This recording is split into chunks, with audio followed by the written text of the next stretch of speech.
Welcome to Master the Game. I am Juce. I'm here with Paula. And we are trying to get things back to normal for you guys.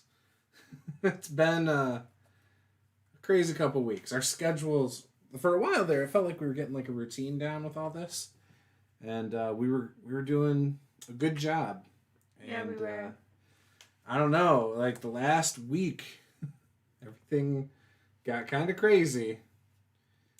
I think it's just like gearing up for back to school, and there's a lot of stuff, going on at work, and well, it's just been busy. It's felt the problem so has been busy. kids. We're doing like home renovation stuff, and like yeah, but like the real issue is the kids. Like we do the renovation stuff. We're usually done by like 7. It's the kids not going to sleep that's been it's been like this hurdle. weird like week. Yeah. Where it's fine. It's fine. Let's move along. It's new routines. It's we have a 2-year-old. Like if you have kids, you understand. Like kids kind of go through phases, like very short phases, and it's always changing. And every now and then, when the sleep schedule changes a little bit, it throws everything off and makes it a nightmare. That's kind of where I feel like we're at right now. Is the 2-year-old has not wanted to go to sleep. He's fought it. It's made everything else more difficult. Right, yeah. And so that's kind of where things are, unfortunately. But other than that, things are good. I mean, we have a dumpster, so we've been throwing away a bunch of stuff, cleaning up the yard, like Paula was saying. And, we've got some trim that we're putting up. I'm still finishing a dresser. My parents dropped off a new table that needs to be like refinished. Or you know what? We should just throw the tablecloth on it and just put it together inside. I'll refinish it at a future date. That's what we should do. Yeah, I don't care. I really... Let's just do that. That's not even important. Like, we're fine right now with what's in there. I would not even worry about that right now. Like, one thing at a time, Paula. You're already, like, looking at the next thing. I know. It's a problem. The dresser should be taken care of first.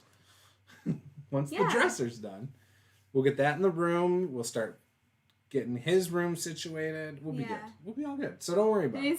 We'll talk about that later. It's fine. It's fine. It's fine.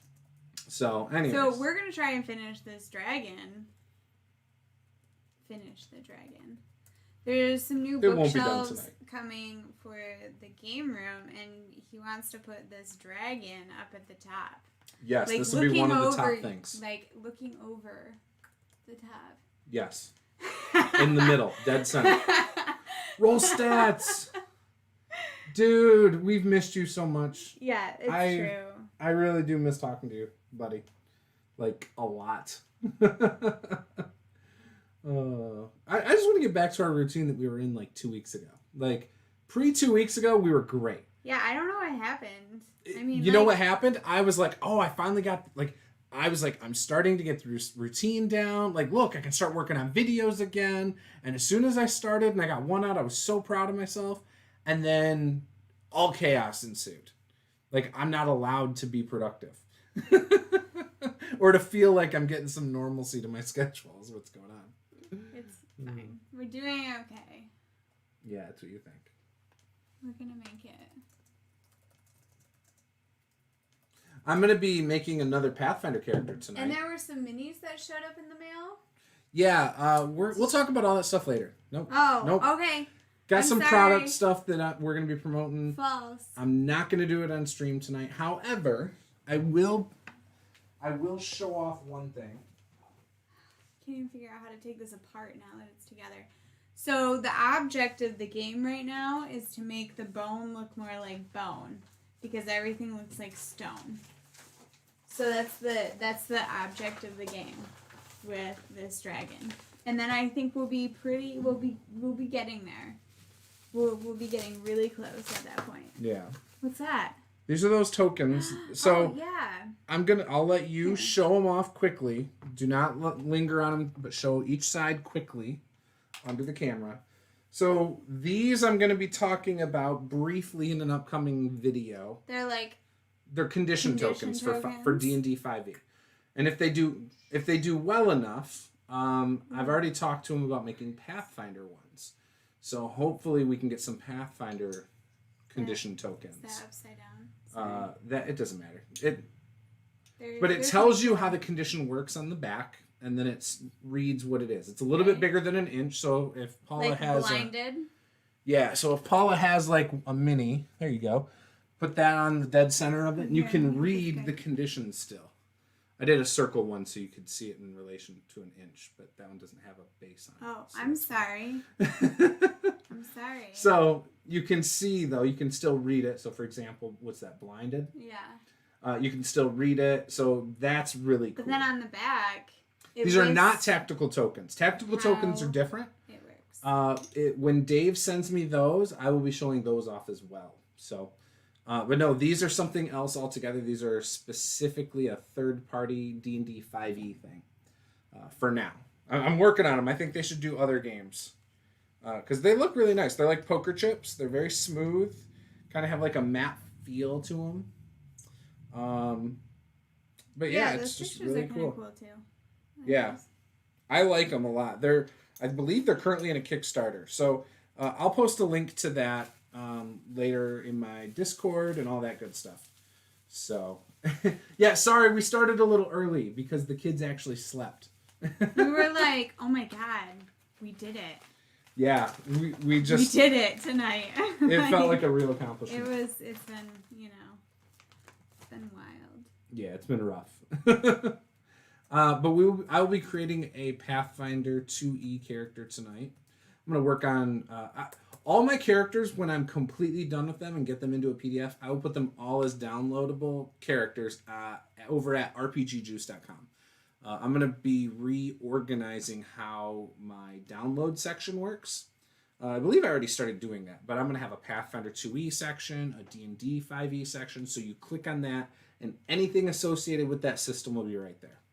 I need to create tabletop tents for initiative for Pathfinder 2nd edition that has relevant information that DMs will know, because Pathfinder 2nd edition has rules built in for secret checks, so where the DM will roll for the players, so that'll be pretty important. And I think this time we'll laminate them rather than having a bunch that people write on with pen. Oh, I'm supposed to... I think we need to laminate That's fine. I'm supposed to borrow that laminator from... Well, I gotta print them too, but yeah. Nicole, so... So anyways, the character... I'm not sure what I'm going to create tonight. We decided a spellcaster. Well, kind of. So I'm either going... I want to do something from the Advanced Player's Guide, whether it's a race or a class. I already created a Catfolk Oracle. Did that a couple weeks ago. I'm thinking of doing either a race out of the Advanced Player's Guide or a class from there. So, okay, so we've got some questions to read. I'm glad things are getting back to normal roll stats. That's awesome. What color of bone, Paula? What do you mean, what color of bone? He says he feels like it's like pine with 37 different shades. I mean, bone typically does look kind of reddish when it's newer, I think. Okay, well, I don't know. Not gray. Yeah, not gray. That's the consensus. That's the problem, is that everybody said it was too gray, so it looks too much like stone, so now I need to change it. Oh, so yeah, those were not from Tactical Tokens. I did get a peek a couple weeks ago, and the one with our logos, it's one side is a D20, the other side is a natural, or one's a natural 20, one's a natural 1, and I have to admit those look really sweet. I really like how they're coming out. So yeah, Chance said he thought we were starting another half hour. Yeah, we originally did that because we weren't sure we were going to be able to get the kids down by 8:30, but we did. So 8:30 it is. Rollstat says, "You sure you want to do that? I heard through the grapevine that you're doing too much Pathfinder 2e content lately." Wait, too much? No. Did you watch the video with Table Talk Discussions and Discourse? So what happened? I had I told you about this. I had a comment from someone I had a few different comments. One comment that said that my review of Pathfinder 2e books is biased since my whole channel is centered around basically being a Pathfinder 2nd Edition stan. Basically, the Eminem song stan, like the diehard fan. Basically, I'm a shill for Pathfinder. Because all 810 of my videos over the last 8 years... You've done like 4 videos are about Pathfinder. Yeah. You're just like on a little kick. And then, this is what you do. I mean, this is what I do. Like, you get on It's the system I really like right now. You get on a kick about things and... Yes. It becomes your thing. But, think about this. When D&D 5e came out, do you feel like I was this excited about the system? Yeah, you would talk about it all the time. I wasn't this bad. Yeah, no, there was not this level of excitement. Was I into it? He would talk about it all the time, and I'm like, hi, do you do anything else? Like, is this the only thing that exists in your entire world? Yes. But when that came out, I was also still wanting to play other games. Like, I was really amped up to play, like, Heroes Unlimited. We played it a bunch online. I played a bunch of other games at that time, Numenera, things like that, all right after 5e came out, So to me, like now, yeah, but I think it just gets you. I'm open to try other games right now, but the only one I'm really, really, really, really excited about is Pathfinder 2nd Edition. No, like you just get excited about RPGs in general, and then you just go on this kick. Like you're doing the same thing now too, where like you've played more like, I don't know, like one shots and things and like whatever. I don't know. You're right. I've tried more, but it's not because I'm like. Yeah, but you were never super anxious to try those systems. Geeked about those systems before. No, you just like now it's just a willingness. It's you're different. Just like rose-colored glasses. No, my man. No, because what other system am I this gung ho about? I'm just saying you've been excited about like this is how you were about D&D. I feel when it like maybe 5th edition came out because you were like. I was excited about it. I liked D&D 5e when it first came out. I just don't think I felt this amped up about it. Like, for example, when D&D 5e came out, I don't feel like there was a time where I sat there for 20 hours with a book over the course of a week. I didn't. I've done that with Pathfinder books for 2nd edition. Man, okay.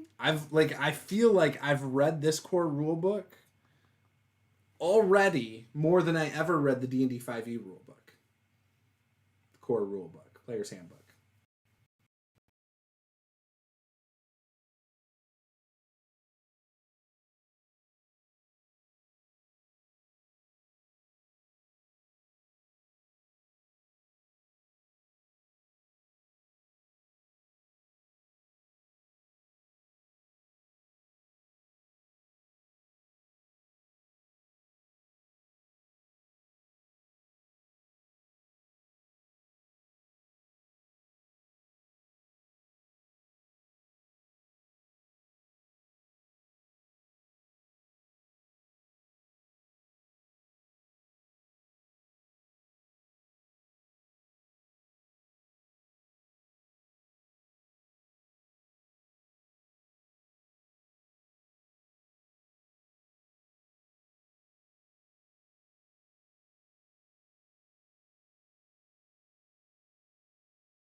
Work with the audio.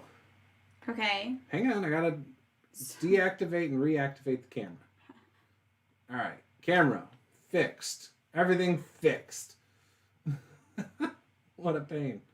The problem with the D&D 5e, again, I was never excited to read the Player's Handbook.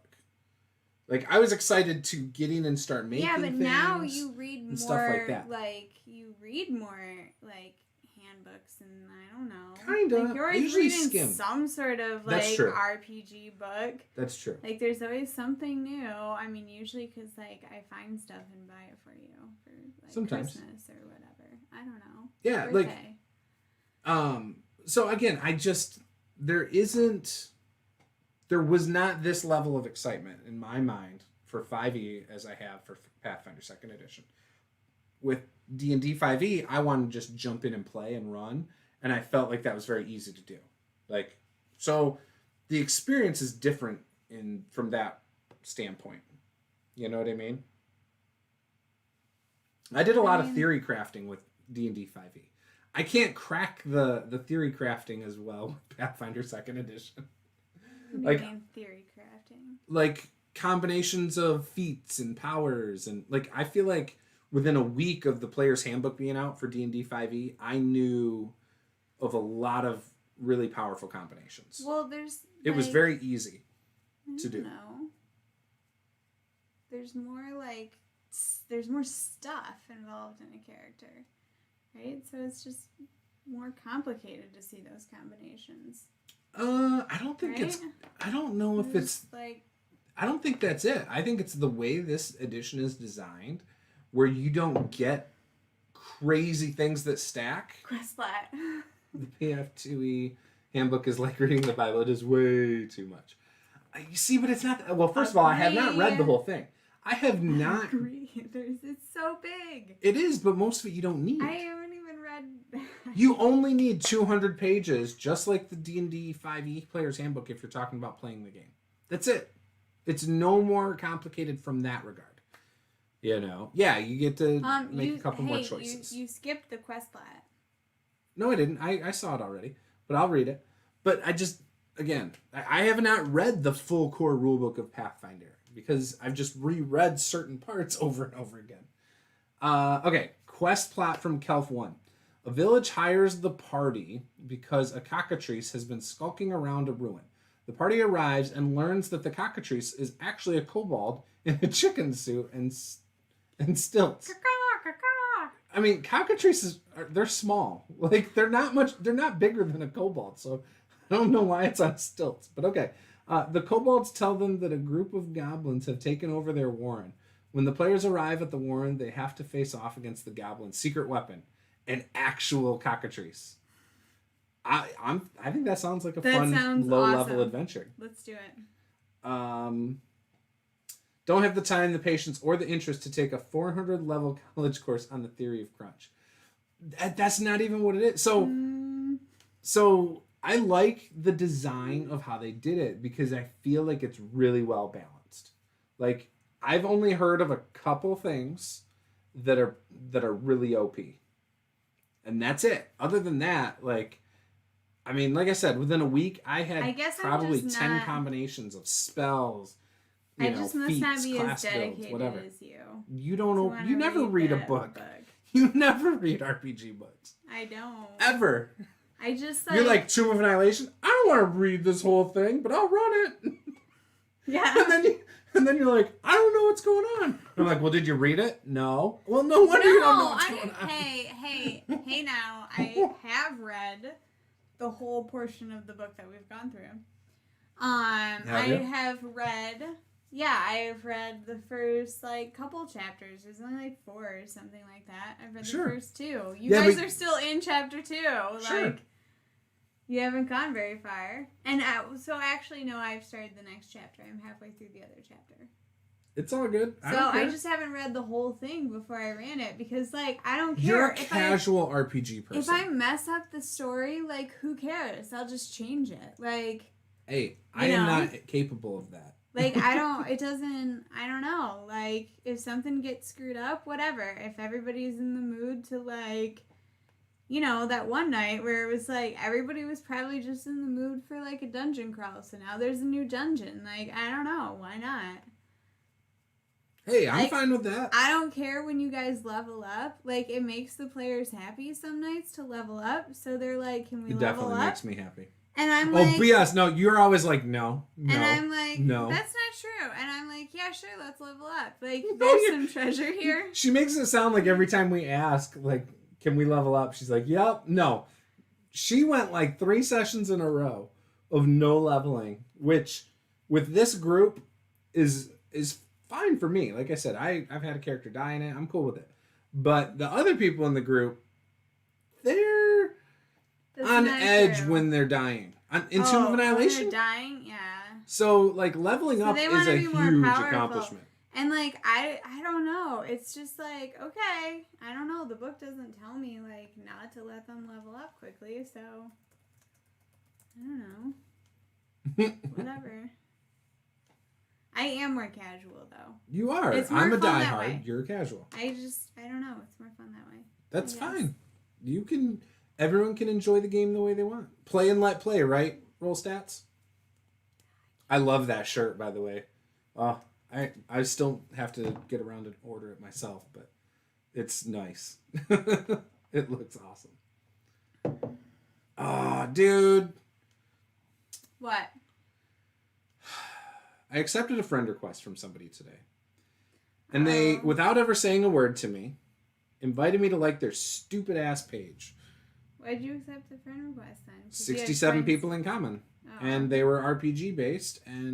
But I have a very strict rule that if you friend request me and you never say anything to me, I will not join your group and I will unfriend you real quick. So, bye-bye, guy. Bye-bye. Strict rule. It was nice knowing you. For all but an hour. I added somebody recently who's friends with you. I don't really know who they are, but they post a lot of political stuff, so I added them. Oh, okay. Why do you always try to bring up politics when we're streaming? I was just thinking about that because then they said a couple things that were a little questionable, and I was like, I don't know, maybe you should tell me how you know them.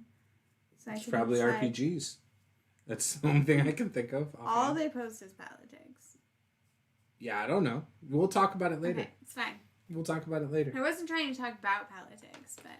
I'm not throwing anybody under the bus right now. Alright. So, anyway, did you guys get to catch the Pathfinder Kingmaker video game streams? I'm very curious about what you guys think of those.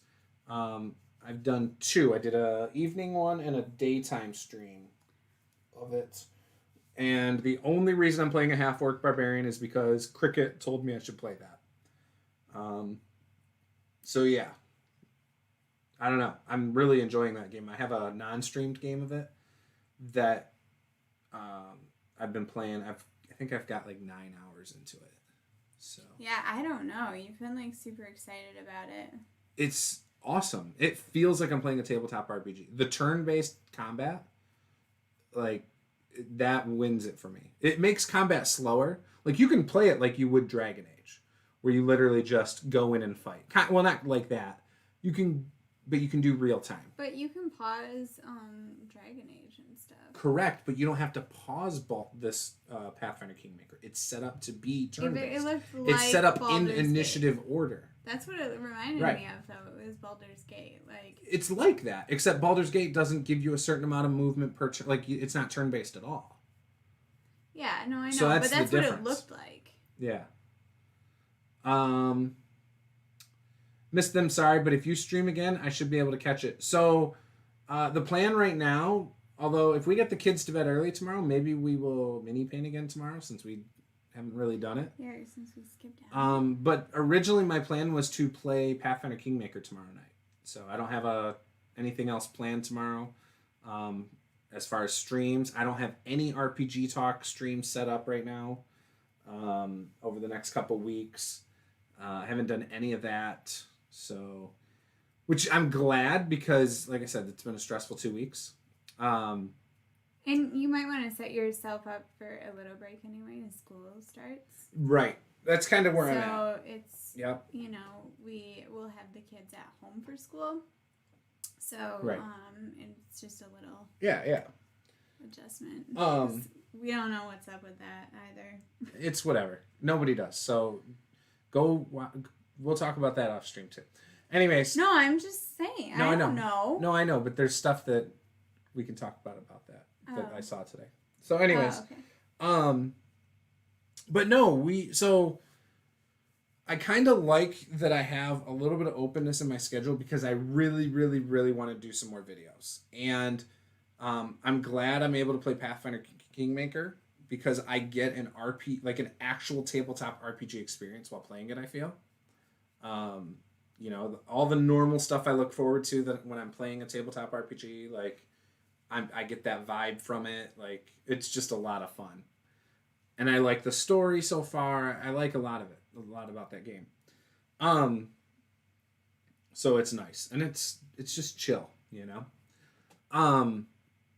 What was I saying? I forgot where I was going with that before you brought up school.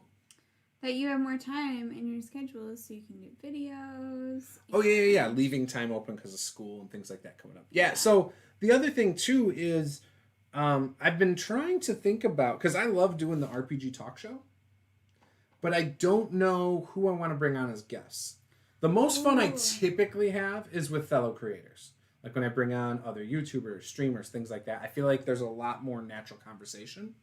However, I do like bringing on people that come from the industry itself.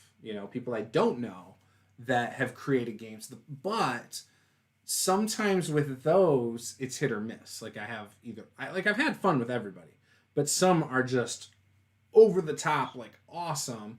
I think I've only had one or two experiences so far in the last couple months where I was like, take it or leave it. You know what I mean? But most people have been awesome. So it's like... So what he means by that is who should I bring on as guests? He needs suggestions. Yes.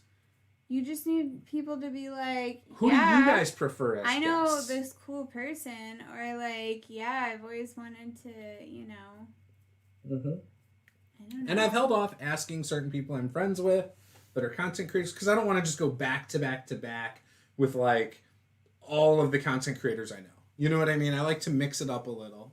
Space it out, let it breathe, That way it's not like YouTuber, someone who's working on a Kickstarter, YouTuber, you know what I mean? Is there... And now I've blown through all my YouTubers. Guys, this is so hard to, like, hold on to. What, the tail? Yeah, like, they didn't make this easy.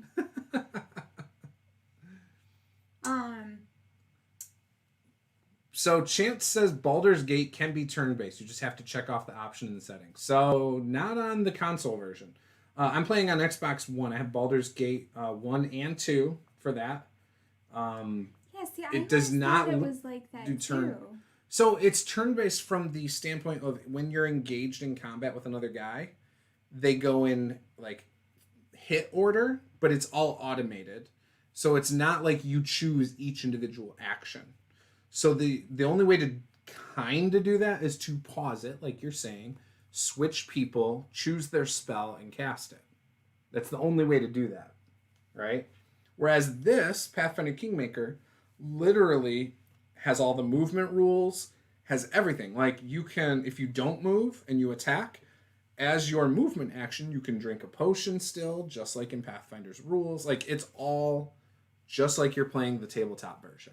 Like it legit comes across that way. I don't play PC. I used to play at PC, but it didn't have turn-based back 15 years ago either. Like it was not turn-based. Are you sure? 100% sure. Are you? They all move together, and then when you say attack, they all move together. There's no. That's not turn-based. Like if they're all moving at the exact same time, that is called real time. That's not turn-based. I mean, like turn-based means one person goes boom, boom, boom. I'm just telling you that I'm with Chance. You can be with Chance all you want. No, like. So, anyway, so that is my favorite aspect of this. Now, someone was telling me that Divinity is a lot like this, but does Divinity have turn-based? Like, that's what I'm curious about, because if it does, that would be the next game I would probably want. And it's been out for a while, 1 and 2. I would probably go back and play the first one first, but Original Sin, I think is the name of it. Divinity Original Sin. So you should interview Ben Barsh. He used to host the Frog God Games YouTube channel, but also runs Pace Setter Games. They are publishing new BX content, Have a couple Kickstarters out now. Oh, interesting. Yeah, I don't even know who that is, I don't think. I'll have to check it out. Divinity is turn-based. Oh, okay, cool. My jam for sure. Maybe not your jam, though. You know, I was looking at the price on those BX books. Like I said, there were 3 on Amazon for a total of like $18. So it wasn't too bad of a price. So I was looking at it. And I told you before, I'll play some BX with you, man. I think it was BX. Maybe it was just basic. I don't know what it was. It was the cheap. It was like $5 for the core book.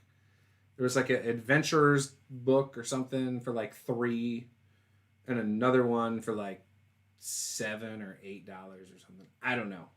There was 3 of them though. NGL Baldur's Gate 2 will always be one of my all-time favorite games. I've actually gotten to meet a decent chunk of the development team. Oh, that's cool. Yeah, like Baldur's Gate 1 and 2 are good games. I've played both of them, never beat either of them though. Basically, you have so many AP per character, and that encompasses your movement, action, spells, etc. Oh, that makes sense. I like that. BX isn't basic fantasy. Sorry, dude. I don't know. You know I don't know this roll stats.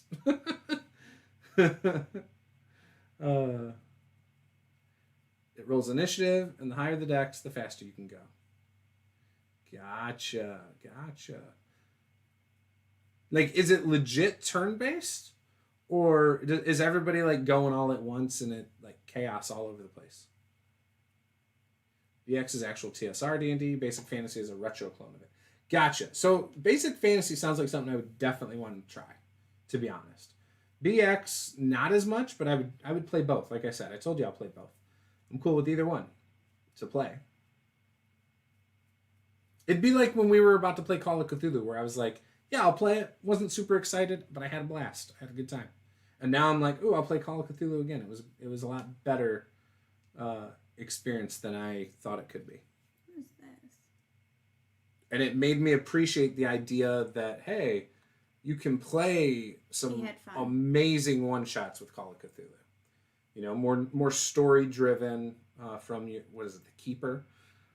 I even told Paula I would be open to buying it, you know, down the line. So, Call of Cthulhu, I mean. Divinity is great for using utility spells appropriately. Shoot a barrel of oil next to an enemy. It leaks out during the turn. Then cast a fire spell to light it up. Oh, that sounds really cool. Pathfinder Kingmaker is not that detailed. At least not from my experiences yet. But it's fun. It's good. It is turn-based. It's not Pokemon. But it's pretty much as close to D&D or Pathfinder as I've played. Other than the turn-based style of Pillars of Eternity. Yeah, I've never played that either. So if you go to my Twitch channel, Kelf, you can see Pathfinder Kingmaker and how combat goes. You see, like, you have an initiative order on the left-hand side. Like, you can turn it off and play like Baldur's Gate, you know, where it's all going at once and it speeds things up. But you don't have as much control over what each character is doing unless you pause and cycle through people and whatever. But I like the turn-based style. I like that sense of control. And because of it, it feels like a tabletop. That's what I want in those kinds of games. But yeah, I've never played Pillars of Eternity. All right. So, should I open the... Well, what kind of character should I make tonight? So, in the... I already told you.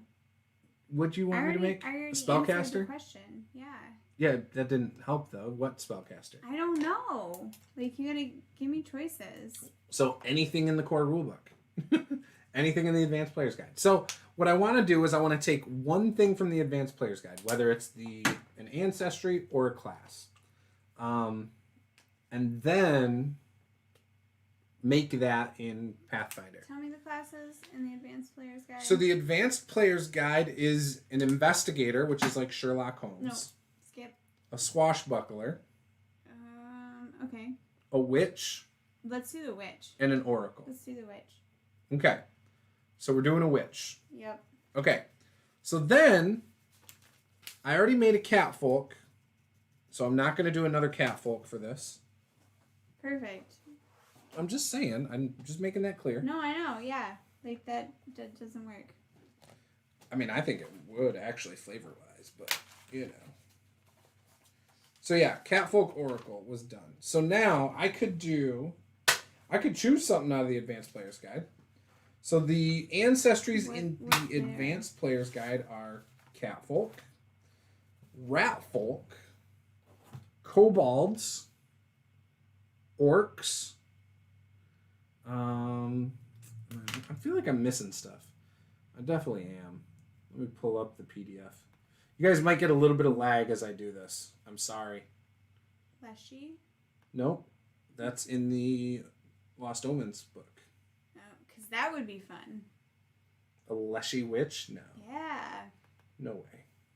Yeah. Like, think like a green witch, right? A garden witch. No. I don't want a garden witch.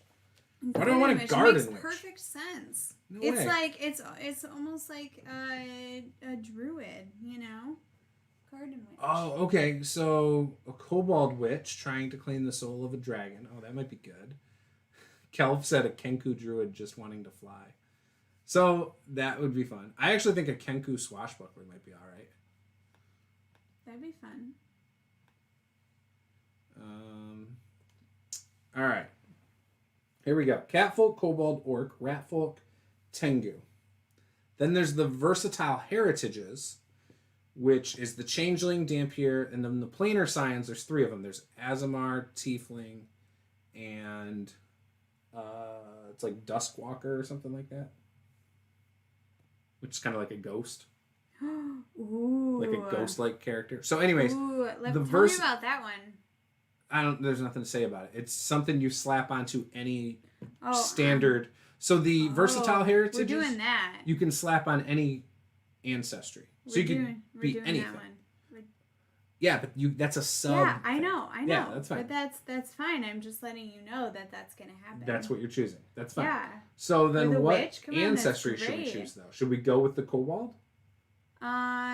Kobold Witch? No. That's trying to to claim the soul of a dragon? No, you don't like that one? I'm not, like, I don't know. What about Ratfolk? No. No? Then what would you choose? You have to choose it. He's like Ghost Splinter. You could be, but you don't have to be. Speaking of Tiefling, when are we playing again? Saturday. This Saturday is Tyranny of Dragons. Yeah, I was gonna actually Every say 4 weeks, man. In the chat, like, oh hey, came on Saturday. Assuming we get the kids to bed. You know? Assuming we can get the kids to bed. They'll be fine. I think we just need to, you know. Take them to the park for 2 hours beforehand. They'll have, you know, fun tomorrow. They spent more time out in the courtyard today, I noticed. No, they didn't. Yeah, they did. No. Not compared to the rest of the week. They didn't. Caleb and Gabe were out there all morning this morning. No, they weren't. No, then when I was like, Gabe's shirt kept getting all like soaking wet. Like it'd come in like dripping. Because again. Okay. Nobody cares. They don't know what's going on. It's fine. We'll talk about it later. We'll talk about all the life stuff after stream. I don't know. Sorry, you're the one who brought it up. Normally, I'm cool with it. I just don't think any of this anyone understood. Like, I don't know. It's fine. Yeah. Okay, moving on. Sorry. They actually spent a lot of time today playing at the table. Oh, okay. The table you don't want them playing at. It's fine. Whatever. So, anyways, yeah, I don't know. So we're playing. Oh, Ratfolk. No. Can we just what do you want to choose? Can we just do we have to do like one of those from the advanced? No, I just wanted. I mean, we chose a class from it, so we chose the witch.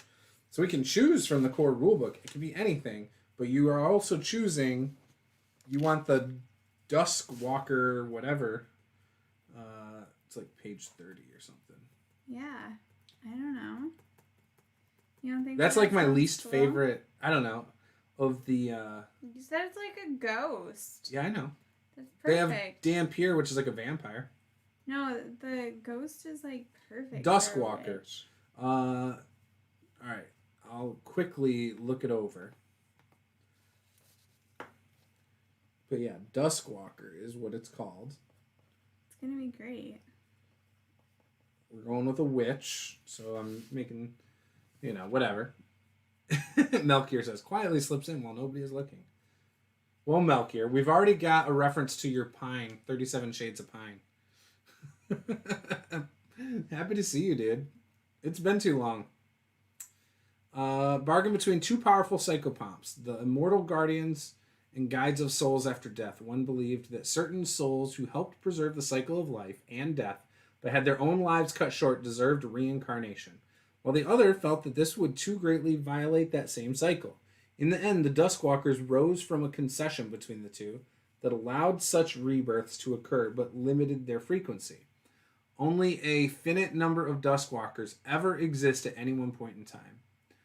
When they were first created, Dusk Walkers were expected to perform roles that would serve the goddess of death, Pharasma, and by extension her realm, the Boneyard. But now Dusk Walkers have found themselves with more freedom of choice, and after a century have only now come to terms with the fact that their destinies are their own to choose. As they are created, not born, most Dusk Walkers either struggle to integrate with society or seek out communities and organizations to serve as a surrogate family. Dusk Walkers have an inherent understanding of the cycle of life and death. In most cases, this manifests as a deep respect for that cycle, blah, blah, blah. Perfect. Basically, they're reborn, but they're dead. That's perfect But for they're not a dead. witch. I suppose.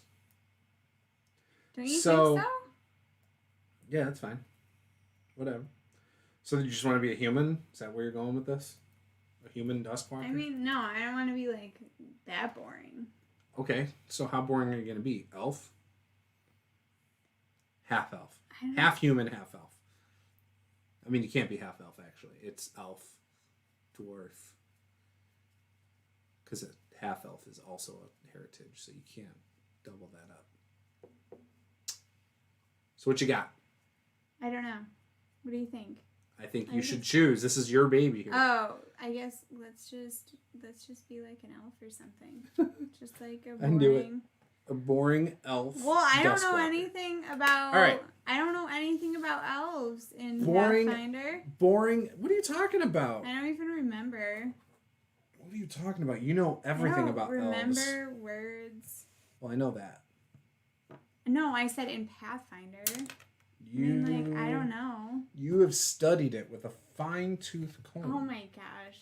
Now And everybody knows you're just full of it. everything about Pathfinder elves. All right. So, you sure you don't want to be a leshy Dusk Walker? I mean, I think it's a great idea. That but- actually sounds really stupid to me. I don't even know if that's possible. What? I think that sounds awful. Okay, fine. You guys, is it that bad? Probably not. I'm just weird.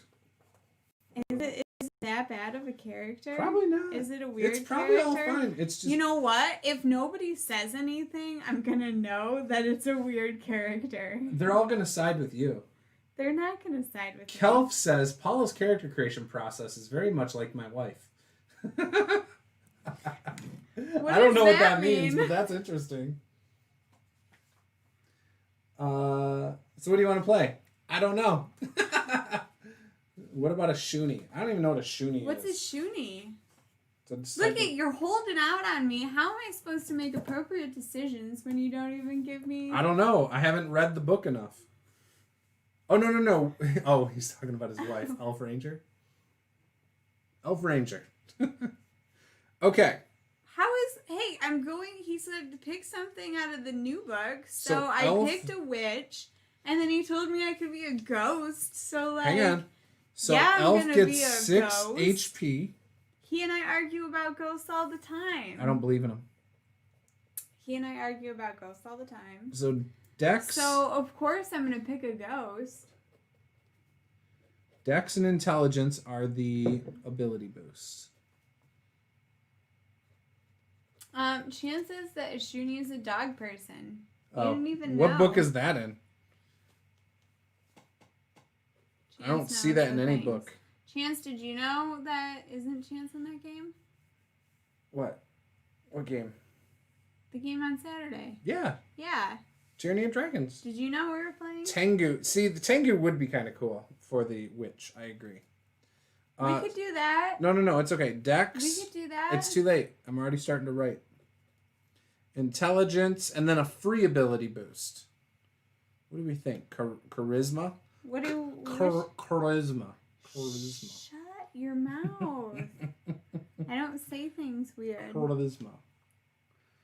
Pathfinder 153 Lifelong You're the one who mispronounced words when you were reading. Wait. If it's first edition, it won't help me for second edition. And I don't have that. We're just mixing and matching here, Chance. Oh, I don't know. I'm just giving him a hard time. Oh, you're fine. All right.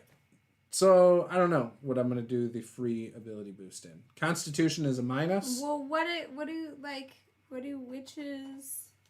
Like, do they, like, use It's like a warlock, so it's spells? charisma-based.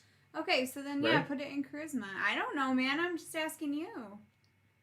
Pathfinder expert? I don't know I have never things. claimed to be a Pathfinder expert. That's the thing. I don't know these things like you know these I've things. only been working on Pathfinder 2nd Edition for 8 years with my YouTube channel, so, you know. It counts as a 2E ancestry. Yeah, I've never seen it anywhere, so I don't know.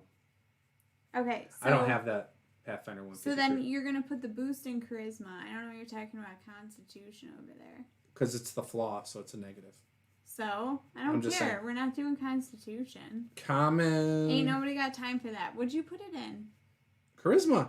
Oh, okay. We already got there. Well, Well, I thought you said Constitution. Elven. And then Intelligence mod. Okay, that's languages. Okay.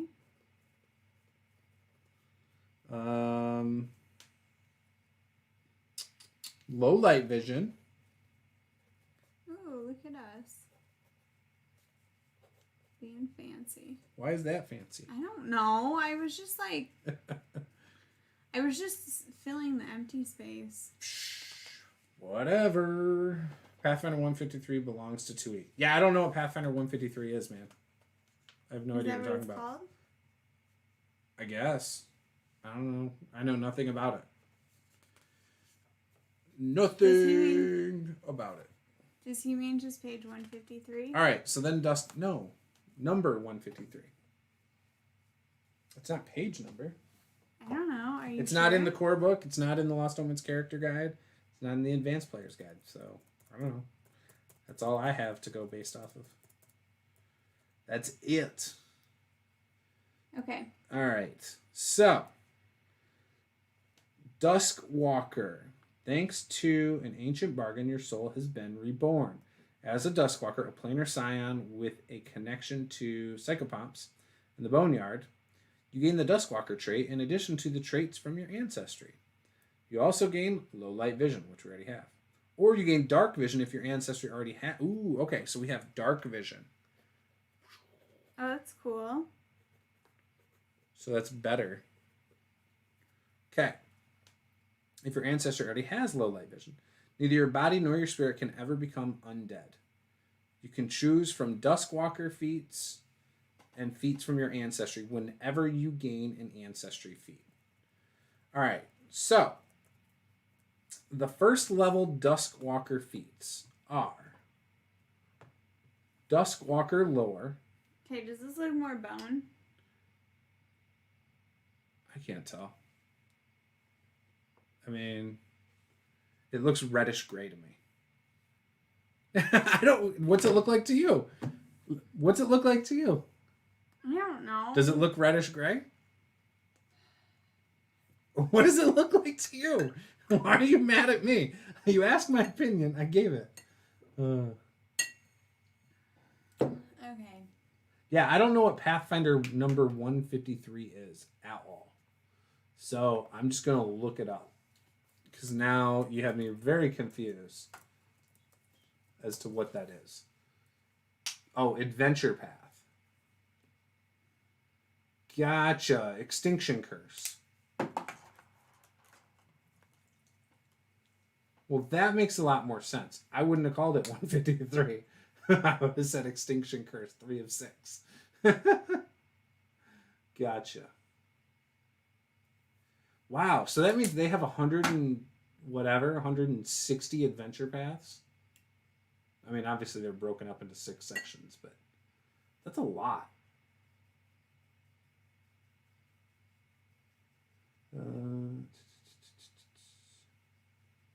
What's weird is I don't see it even saying that that's in there, but that's okay. Interesting. Chance says it looks good, Paula. See, you guys are on the same page. Well, this will carry over into our game on Saturday. All right, so Dusk Walker lore. Chance and I will be on the same page. Yeah, until the stream ends. And then it gets political. All right, Dusk Walker lore. You either found another Dusk Walker who taught you the secrets of your kind, or you managed to research your unusual heritage. You gain the trained proficiency rank in medicine and religion. If you would automatically become trained in one of those skills, choose whatever you want. You also become trained in Boneyard lore. Okay. Ghost Hunter. Your connection to the Boneyard ensures that your blows strike true against spectral beings. Your weapon and unarmed attack strikes against incorporeal creatures become magical. If they are already magical, they instead gain the effects of a Ghost Touch property rune. Okay. Gravesight. You can see in the darkness as easily as a psychopomp. You gain dark vision. Special. You can select this feat only at first level, and you can't retrain into or out of this feat. So, right off the bat, the only thing that I like is the Ghost Hunter for this. What do you think? What was the Ghost Hunter? Basically, you can attack ghosts with better efficiency. Counts as magical strikes. If it was already magical, then it's like having the Ghost Touch property rune. Okay. And it doesn't look like there's any any of these are prerequisites for anything else later on. So you can do whatever, but and since we already have dark vision, Gravesight is useless. Agree. So it's either that or Dusk Walker lore. No, let's do the other one that you said. The Ghost Hunter? Mm-hmm. All right.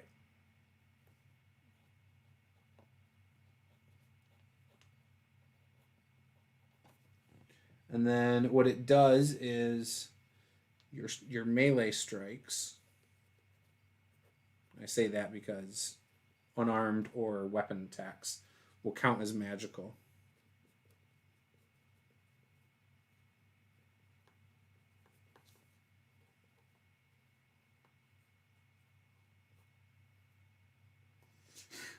What? What's so funny? Melchior says, "You're all going over to Pathfinder. Come over to the dark side, Luke." No, I still play 5e. I still like 5e. We're playing on Saturday. Yeah, playing 5e Tyranny of Dragons. It's going to be great. I'm excited. I'm going to do crazy things. I'm going to TPK everybody. Well, you know what? If they keep attacking that freaking dragon, then you are. By they, do you mean Chance? By they, I mean everybody who's not me. Because I hid in a cloud of fog. Like, everybody else was like, I'm going after it. And I was like, fog cloud. I shall sit here, and hopefully nothing will see me.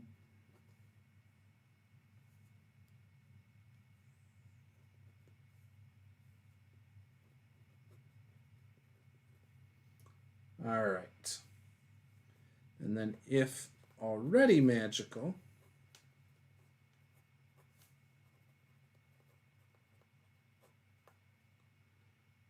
then Ghost Touch rune. Okay, that should end up looking even better. Yeah? Yeah, that's starting to look a little better. This side is like getting there. I think it's getting to the done. Almost. Not Yeah. quite. Not quite. At least the coloring looks okay. How about that? Okay. Bring that dragon. I'll do it again. I'll do it again. Bring on the dragon. Chance feels like he was justified. I'm sure you do, Chance. I'm sure you do. I'm just saying, I had nothing I could do, and I was just like, I don't know, you guys good? I'll be over here. It's fine, no big deal. It's fine. An old adventure adapted to 5e? Interesting. You should figure out what it is, Milkier. Alright. An old adventure? Like, how old? Like... He doesn't know. He doesn't even know what adventure it is. So like... How Keep on the Borderlands old? How would he know if he doesn't know the adventure? I don't know. That was just the first one I could think of. The Dusk Walker's feats are insane. You think so? What's your favorite one?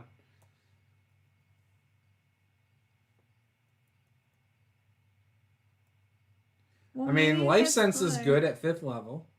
I like that. I don't like the first level ones. But I do like that one. Spirit Soother's cool.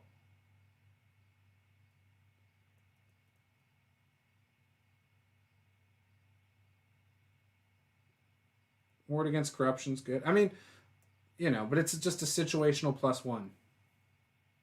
I don't know.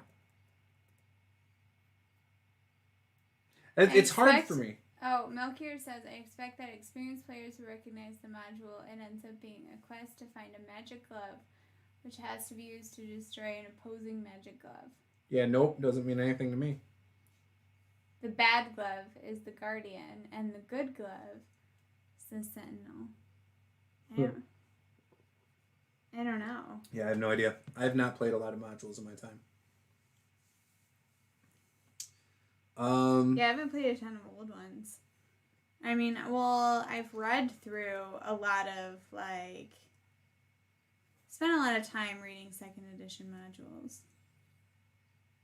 So this is what makes it hard for me on Pathfinder 2nd edition. Is you get a lot of +1s from different things. But they're all so situational. And because of that, it's hard for me to have a blanket statement like, this is always great. But Life Sense is one of those that is really good. However, it is only 10 feet. So it's got its limitations.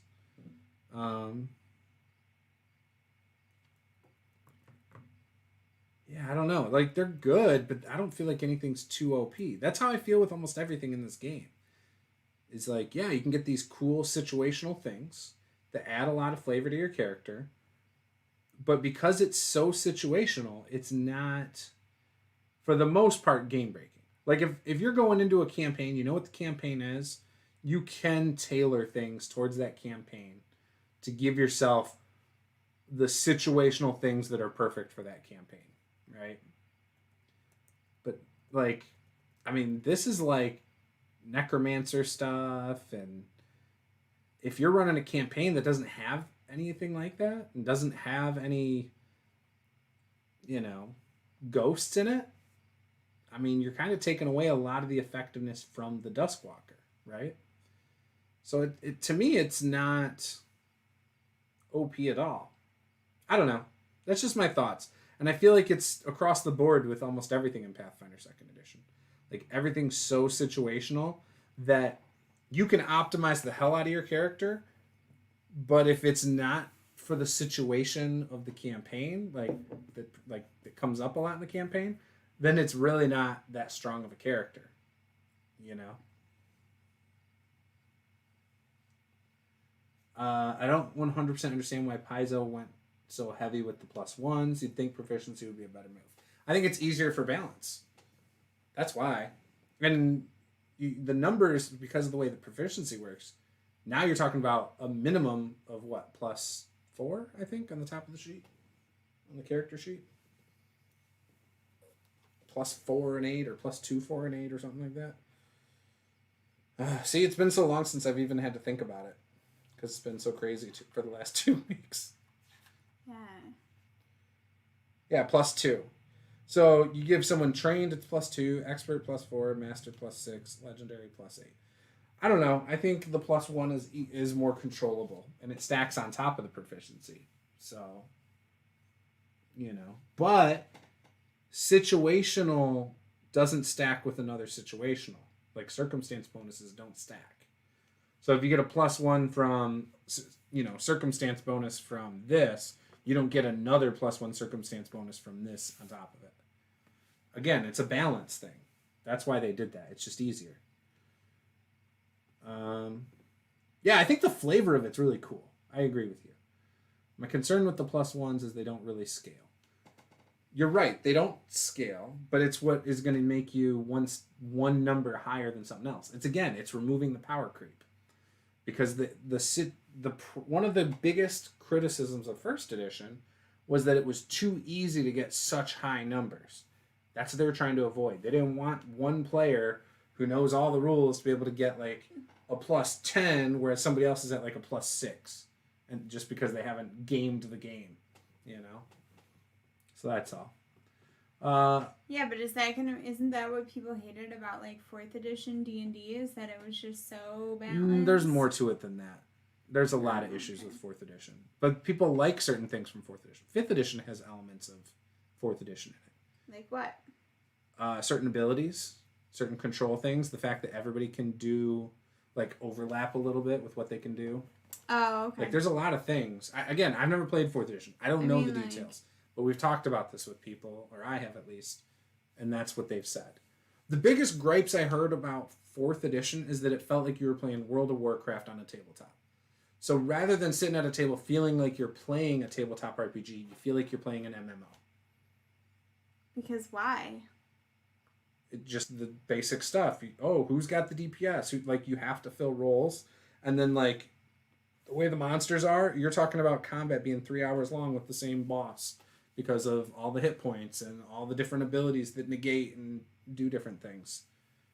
Oh, okay. And there's also not a lot of roleplay elements incorporated into the rules.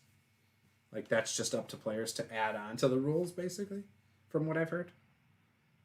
It's just combat stuff. It's more so about combat than 5e. That's gotcha. what the rules are geared around. Okay, all right, back to whatever. Chance says 4th edition hurts me. The character creation is unbelievable and restrictive. Yeah, see, that's the other thing. So I've never played it, so I don't know. But neither do I. Skip that one. Never made a character in it. Don't own the books. None of that. But no. So and Pathfinder has a lot of elements from 4th edition, from what I've heard too. But it does not feel like you're playing 4th edition. It doesn't feel like you're playing an MMO. It still feels like a tabletop RPG. Right? The difference, so the one critique I've heard of 2nd edition Pathfinder so far that I understand and kind of agree with is, yes, you spend more time waiting for your turn in combat, for example. But when it is your turn, you get to do a couple things. It's not just one thing and, my turn's over for the most part. Yeah, I would say I do like the action economy and... Yeah. And I do like that because you can set yourself up to do something in a combination. Yeah. And that's something that you can't do sometimes, or you try and do it in 5th edition, and sometimes combat will end up being really short. Mm-hmm. Or if you have a decent amount of players, then you can't really set yourself up to do a whole heck of a lot because it's not going to really make it background. Right. So think about it. If we had a group that knew the rules and was on the ball with their decisions, can you imagine, it would flow a lot better. Just imagine if you had 4 players who all knew their characters well enough that they're able to think ahead, and they're like, all right, I'm going to do this, this, and this. I mean... Gets to their turn, they do their 3 things. You could get it to a point where it flows really well. Are you saying that I didn't flow well? I didn't say anything. Played Pathfinder? I'm saying we had a lot of noobs in our group, including myself, including Nate, and, including Michael, who typically runs it. We were all noobs when it comes to playing it. So, again, it's cool. I like it.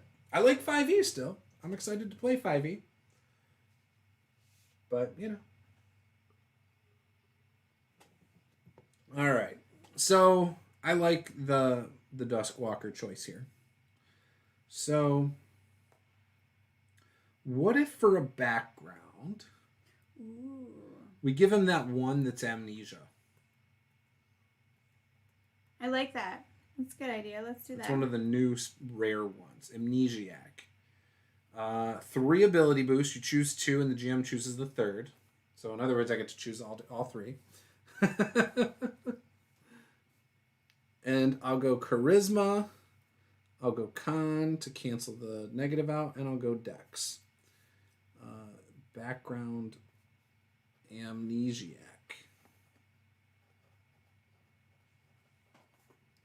And it just, to me, it makes sense because it's like maybe in the process of being reborn or whatever. Yeah, you forget who you used to be. What happened to you. Yeah.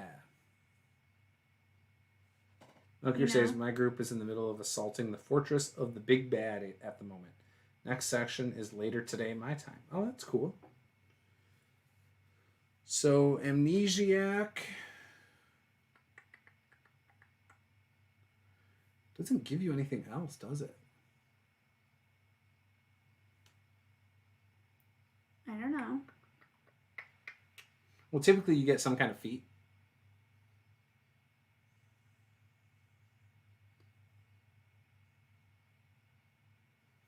So, yeah. It does not give you that, though. But that's okay. I'm all right not having a feat. All right, let's go to the witch. Right? Because that's what we for sure decided. Yep, for sure. We did. All right, let me get to her.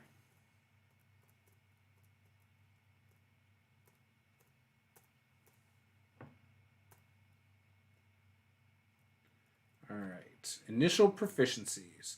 You gain the listed proficiency ranks in the following stats. You are untrained in anything. Oh, hit points are 6. So you get 6 from the class. Okay. Key ability is intelligence. So you get an ability boost to intelligence. So it was not charisma. So because of that, I'm going to get rid of my 1 free ability from my background in charisma and put that in intelligence. See, I even tried to ask you, and you were like... It's all right. I don't know. You're like, I know what I'm doing. All right, so trained in perception. No, I did not say that. I said it's based on a warlock, so charisma probably. That's what I said. And you're like, I don't know. And I said, I know you don't know. I don't know either. All right. Trained in perception. Trained is, I think a lot of people are trained in perception. Trained in fortitude. Yep. Trained in reflex. Expert in will.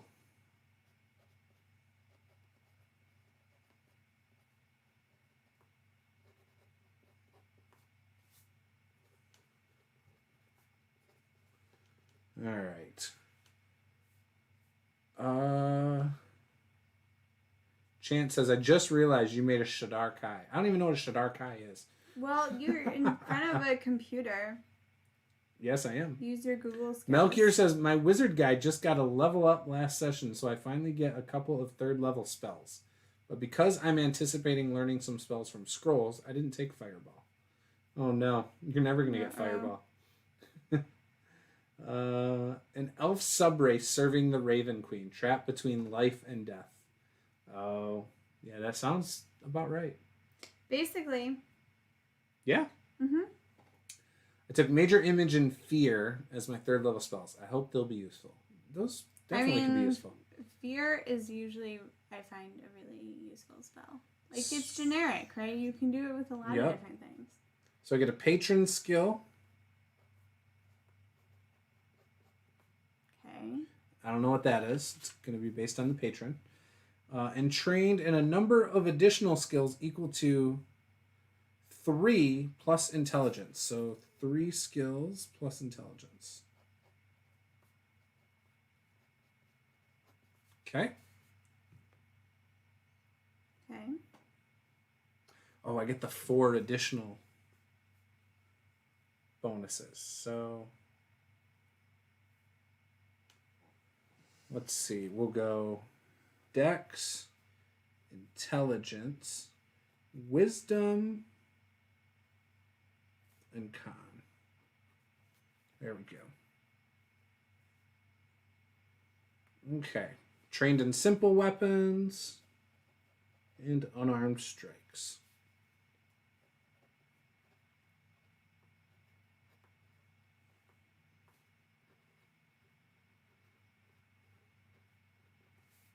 plus unarmed strikes.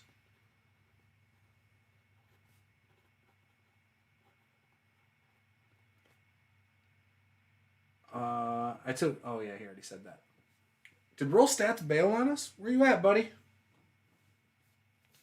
He was like, I remember why I stopped watching and paying attention. Because Pathfinder's a slug.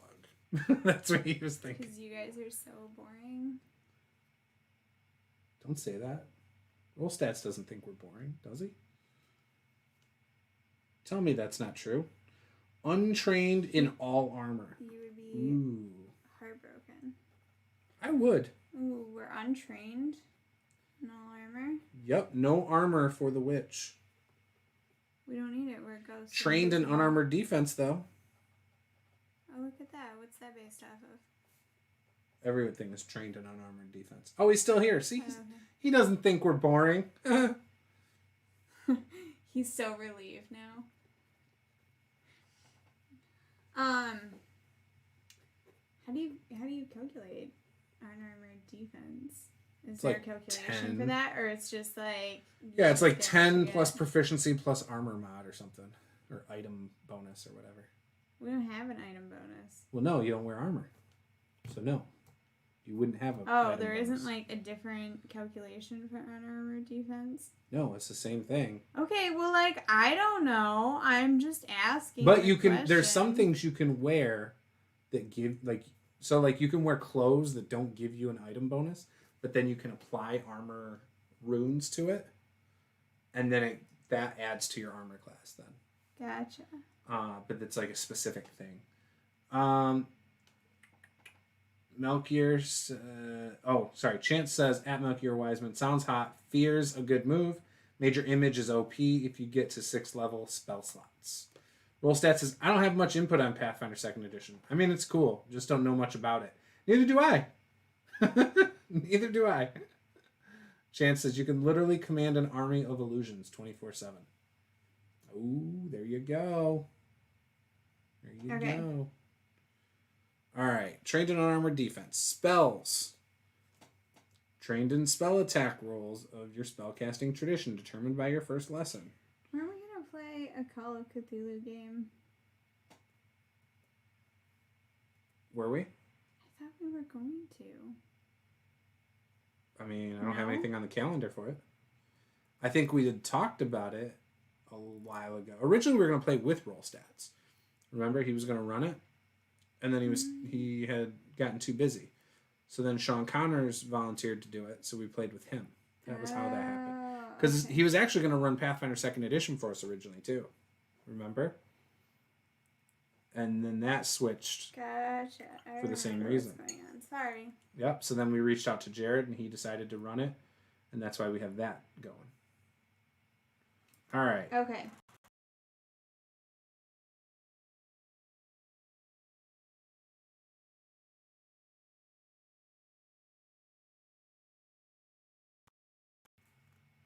Yep, it did. But it's unfroze now. All right. Our computer froze. Sorry. Ancestry background, initial proficiencies, patrons. Okay, what do we got? What are I don't our know. choices? I don't know what they are What yet. are our options? First level, choose your patron's theme, which determines your spellcasting tradition, a skill, special cantrip you gain, and a spell added to your familiar. Patron themes presented in this book are found on page 99. Okay. Familiar. Your familiar can learn spells. Sweet. Yeah. So I'll just write down patron. I feel like I always pick somebody that I like familiars. Familiar. You get a lot of familiars in Pathfinder, I've noticed. Yeah, it's great. It makes sense. Yeah. If you want familiars. Melchior, I also have disguise self at first level, and that might be useful. Sir, I have some important news. Look out this window here. The window, which just happens to be on the opposite side of the room to the main entrance door.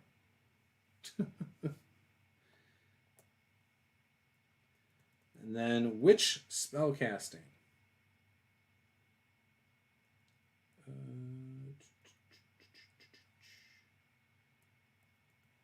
Cantrips. for example, blah, blah, blah. Nothing useful in that text. Hexes. So, yeah, you get witch spellcasting.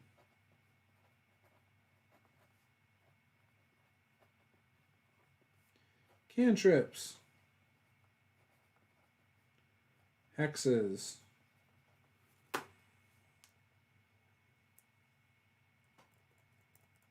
So you get 5 cantrips. Okay. And 2 first level.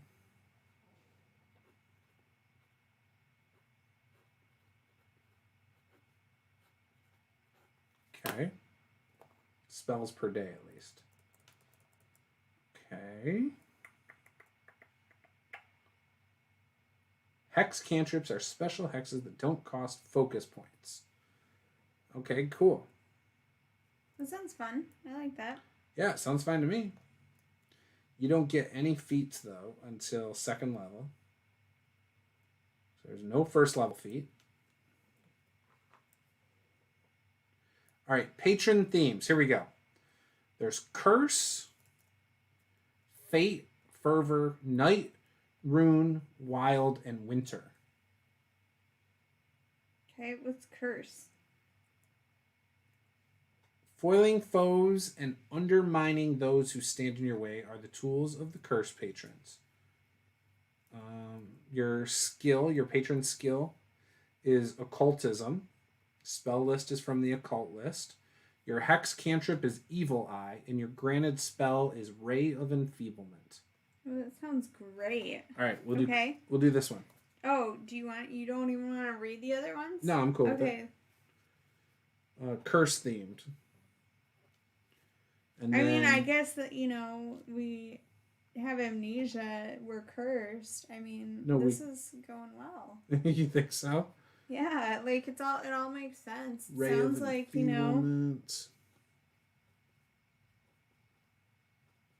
sounds like some sort of show we would watch. Like, oh, there's this curse. It does sound like a show you would watch. Witch.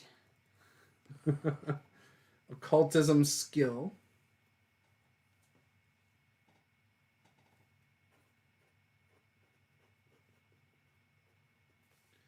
And then the occult spells.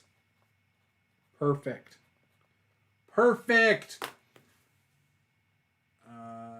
Wait, I know that guy. Fancy seeing you there, Melchior. Hey, Blue Bob man. Welcome. Hope you're having fun. Can anyone else here say surprise round? Melchior, new subject. I made my own dice rolling tray. Oh, you did finally finish that? Because we've talked about that before. By gluing a hard plastic liner from an old shopping bag into the bottom of an old biscuit tin. I feel like I remember you talking about this. I need pictures of this. Post it in the Discord, man. Pictures. It didn't happen unless there's pictures. Witch lessons. What? Witch's knowledge from their patron comes in the form of lessons, which you can learn by selecting feats. Like, basic lesson. Each lesson grants you a hex and teaches your familiar a new spell. Adding it to the spells you can prepare using your witch spellcasting. You gain this spell, even if it's not on your tradition spell list. Hexes begin on 237. Okay, basic lessons. You can select from these lessons when a feat or another effect grants you a basic lesson. Oh, so you gotta take feats that'll give you those. That's interesting. At each level that you gain a witch feat, you can select one of the following feats. I love Cackle and Cauldron. Both of those are great. And Counterspell. Those are all first level. How many do we get? None at first level. Reach Spell and Widen Spell and Wart Witch. So we don't get any? No. Witches get nothing. Most spellcasters don't at first level. Gotcha. Okay. I don't know why. Ancestry background, initial proficiencies, patron, familiar, witch spellcasting, and hexes. So that's everything we get. So then beyond that, the only other thing is gear, and I'm not going to worry about that right now. So we're basically done with this character. We didn't even pick a familiar. What are you talking about? We didn't pick any hexes. I automatically get Evil Eye. You're right, I haven't picked all the spells. Like, you're just like, the character's done. It is pretty much done. It's not done. We didn't pick a familiar yet. It's clearly not done. Like, that was It's almost a whole 10 o'clock. step. It's almost 10 o'clock. Yeah, I know. We got to finish this character because it's almost 10 o'clock. How long do you think it's going to take me to find spells? Honestly. Okay, it's going to take you forever. I mean, it would take you longer, probably. No, not because I would just come across the first one I think is cool and be like, good enough for me. All right, Evil Eye is on page 238. So, hang on. So, the Witch is on, like, page 93 or something. All right, so we need to go all the way to 238 for this Evil Eye thing. I'm just curious. You're just curious. 238. All right. What is Evil Eye? Wow, there's a lot of tags for it. It's 30-foot range, one creature. It's a will save, and it can be sustained for up to 1 minute. Your typo, no good. You fix your eye on the target, imposing. Okay, so look at these two next to each other now. The bone and the stone. Is it looking different? Yes. Okay. You fix your eye on the target, imposing a malevolent hex. The target becomes frightened based on the results of its will save. This condition value can't be reduced below 1 while the spell is active, and you can see the target. Regardless of the outcome, the target is then temporarily immune for 1 minute. Success, the target is unaffected. Failure, the target is frightened 1. Critical failure, the target is frightened 2. That's pretty good. I like it. All right, cool. Yeah, I think that's great. So, now to figure out this whole spell thing. This doesn't even go there. This goes here.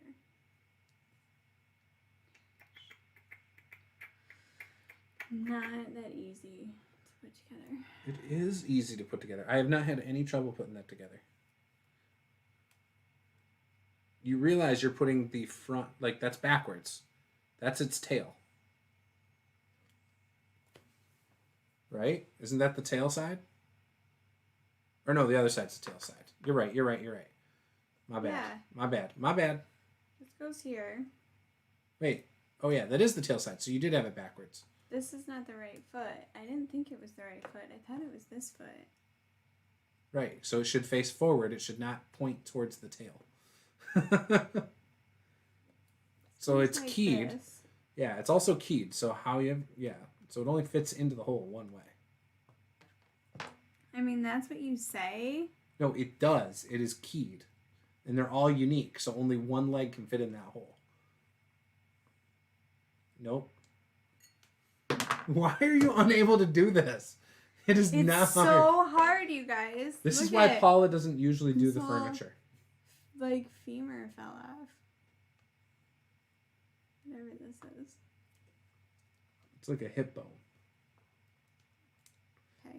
All right. It's fine. One thing I discovered a couple of sessions back is that you sometimes don't need the fear spell. Thunder Wave can have a similar effect on a weak enemy. And it can kill. This is not this one. This is this one.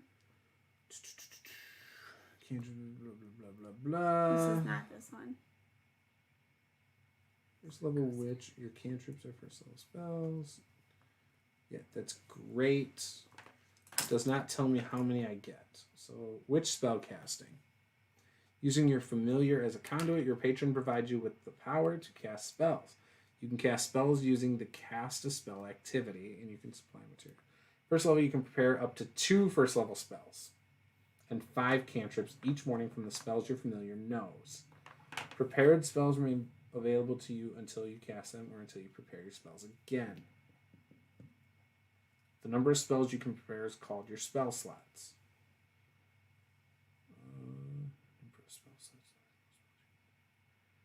I'm not seeing... You can prepare 2. So it sounds like you have access to all spells, then? Is that right? Or it's basically whatever your familiar knows. That's what it's saying. Okay, so how do I know how many spells my familiar gets? Oh, familiars driving me nuts. What kind of familiar are we going to have? I don't even care. I just don't care. I'm having so many issues over here. Do you need me to build that? No. Are you I've sure? got it. Do you got it? Because I still see the back legs off of it. Look. I'm I am looking at it. This only goes in one I've way, never... So I must have had it on backwards. I've never met anyone who can't put this thing together as much as you. The worst part is that I'm like really good at doing puzzles. This isn't a puzzle. It's keyed one way. This is simple. I disagree. You disagree what? That it's keyed or that it's simple? This one has to go here. It's just weird because like his foot's not resting on anything in the back. Correct. Not all of them need to be in a hole. Yeah, it just feels like wouldn't you be like there's no peg for the foot to go into. On. Right? Yeah, it looks kind of uncomfortable for him. He's a bone dragon. He's dead. Like, there's no nerves. Where are his nerves? In his leg. There are no nerves. There's no comfort. No comfort, no discomfort, nothing. Okay, well, he's coming along. Are the wings on correctly? Yeah. That's how they go. Are they? Yeah. How did you think they went? I don't know. I have no idea. I feel like it's getting closer. You don't believe me? I have no idea.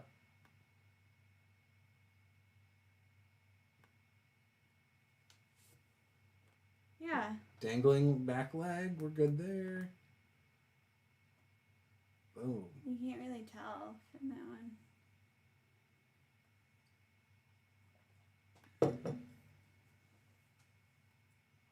Yeah, I don't know. Whatevs. Looks good to me. We're good. It's all keyed to go one way. It is keyed to go one way. So you can do the back legs wrong, but only like if they're facing the wrong, like the opposite direction, because of how they go through the hole. So that's the only way you can do it wrong. But then it won't go into the base. So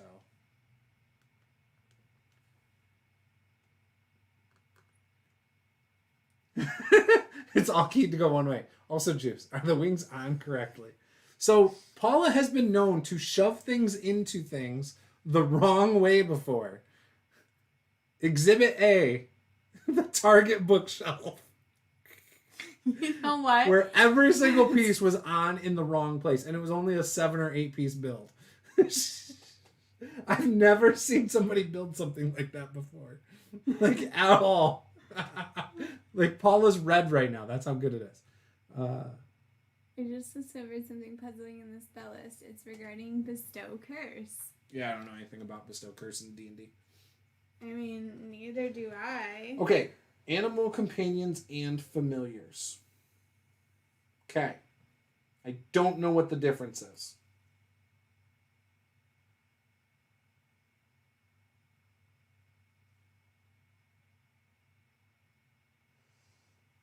Like, what is the difference?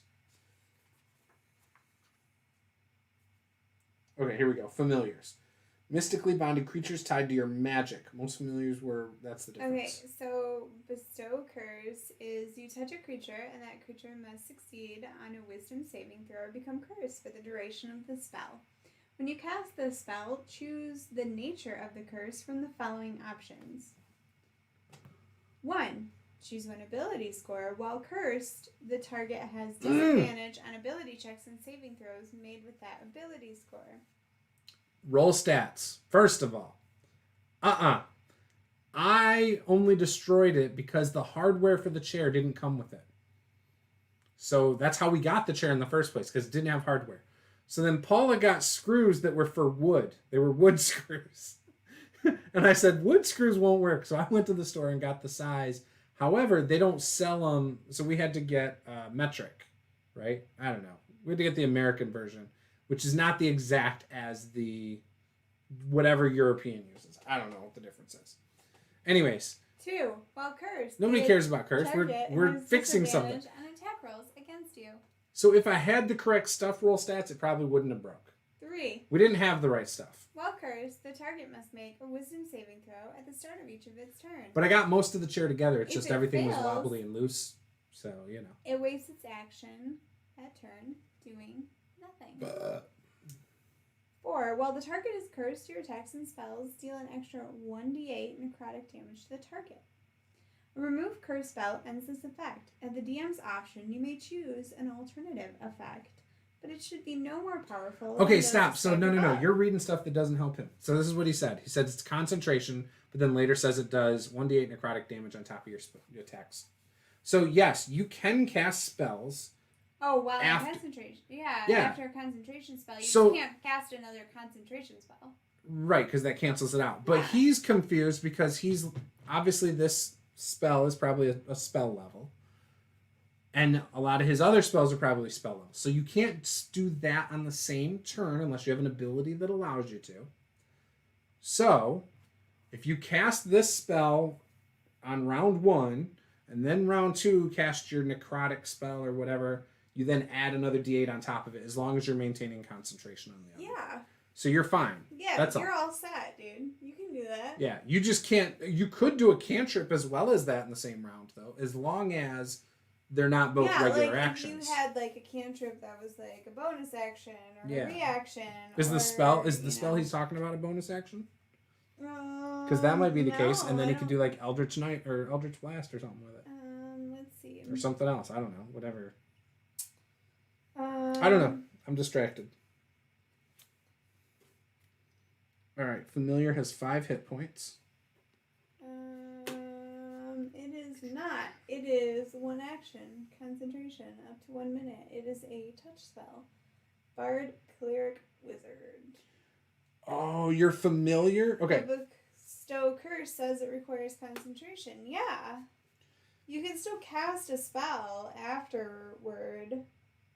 Yeah. Like, the spell is going to keep going. Requiring concentration doesn't matter. I don't understand why that's... You can't cast another concentration spell. I mean, you got to make, like, your spell checks, right? If you get hit while in a concentration spell. What? So... Yeah, because you're... We can talk all day about this, but Melchior, what are you confused about?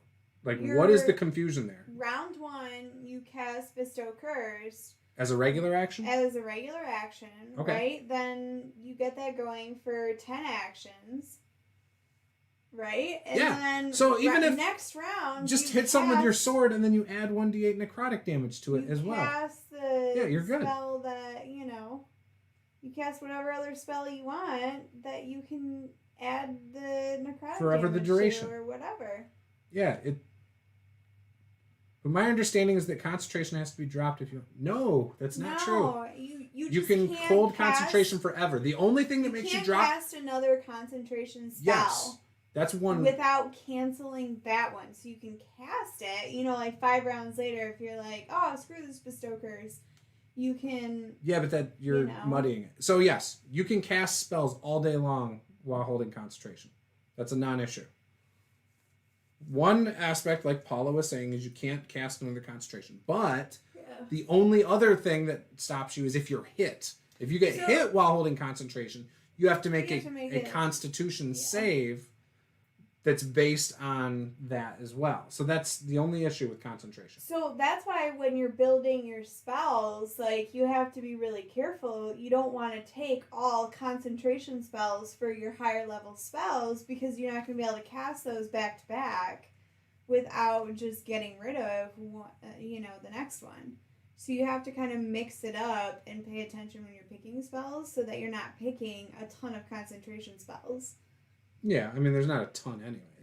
There's only a few, but yeah. Some of my favorite spells are concentration spells, though. That's why I like them, is because it just sort of, like, continues. So what Familiar do you want? Bat, cat, raven, or snake? Oh, dude, we should get a snake. Okay, snake. Or raven. I already chose snake. No, you know what? A raven would be cool, though. Snake is fine. It's okay. We'll go with snake. Raven. Because that was the first thing you said. Okay, but can it be like a yellow gold snake? I don't care. Perfect. It's 2 actions that they get to do stuff. They have the same AC as you. Yep. Which is interesting to me. And same saves. The familiars are pretty, like, good. But it sounds like it's the same AC without armor and stuff. Like, without any things like that. They're still pretty good. Like, they continue to get better. Like, you know, like, they don't totally suck. Right, I get that. I don't know. I never said they did. I don't think they do. Yeah.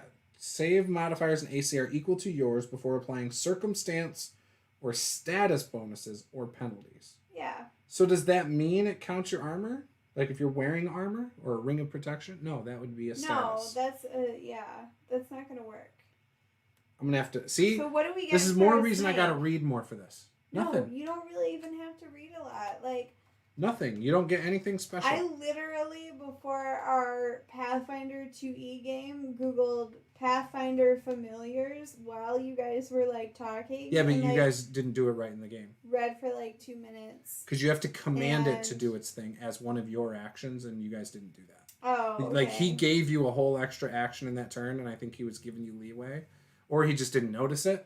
But, like, it wasn't handled correctly, and I picked up on it right away. Because I had remembered reading about it beforehand. Because you were like, I don't know how my familiar works. And I had just told you how it worked. Whatever. Okay, continue on. So, anyways. And they do that because of the action economy. Tell me about my snake. There's nothing to tell you. You pick an animal. That's it. Has the same AC and modifiers as you. Has 5 hit points. And that's it. Size. It's tiny. Senses. It's the same for all familiars. Speed is 25 feet. Now, each day you channel your magic into 2 abilities. So you can choose the amount of abilities they get. Remember? So it doesn't even have to be in line with what you chose, it sounds like. Which can be either familiar or master abilities.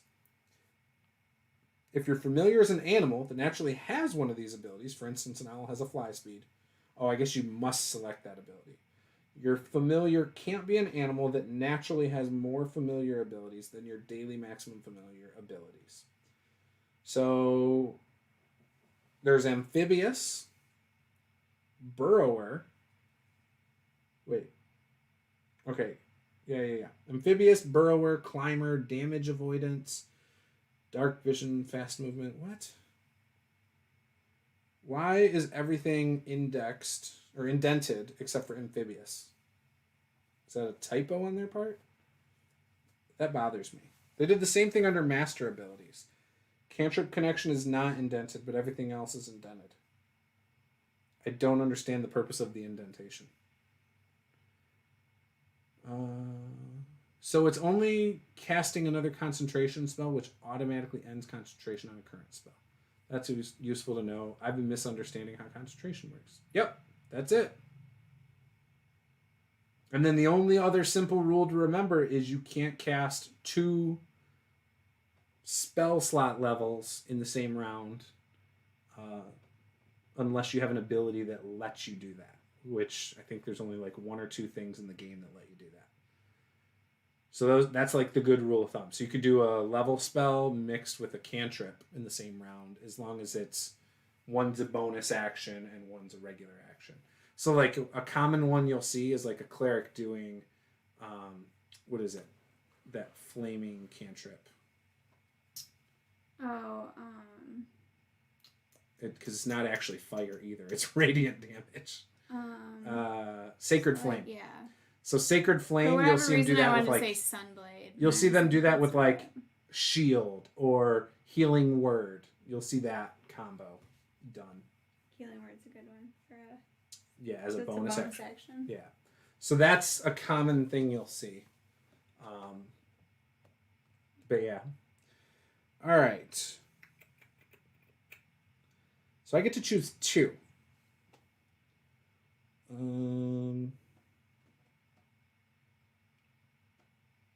I feel like it should have scent. Don't you? I mean, I was gonna say climb. And climber, that could be the 2. So climber and then scent. Because think about it, snakes smell with their tongue, and they have a really good sense of smell. Right? I don't know. Do they? I think so. That's what I'm going with. So we'll go climber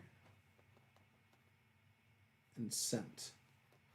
And so that gives it a climb speed of 25 feet. And then scent is imprecise 30 feet. Which is pretty good. All right. So now I got to choose 5 cantrips, but I believe my Hex Evil Eye counts as one. I don't know. I don't feel like it's very clear. But whatever. Whatever.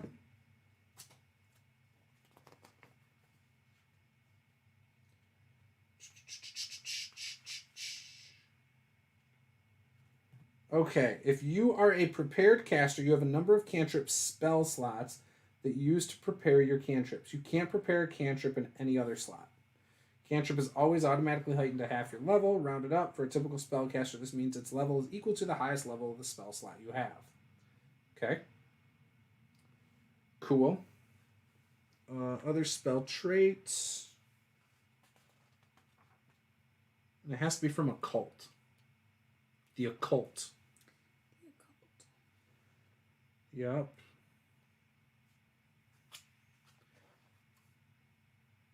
All right, let's see what we can do here.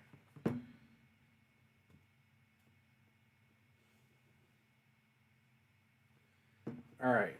So, cantrips. I've already got one.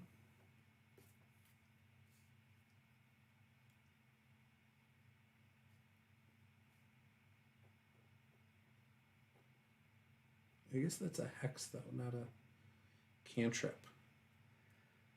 I don't know. Whatever. Ghost sound. We have to go with that. Oh, yeah, for sure. I don't even know what it is. That's required. But because of the background, that has to be one of the 5. Message. No. Yep. No. That's one I'm choosing. No. What are you choosing? I've got 2. Well, you have to give me, you have to list some choices. I have nothing sitting in All front right. of me. Chill Touch, Dancing Lights, Daze, Detect Magic, Forbidding Ward, Ghost Sound, Guidance, No Direction, Light, Mage Hand, Message, Prestidigitation, Read Aura, Shield, Sigil, and Telekinetic Projectile. What's sigil? Leaving a magical mark.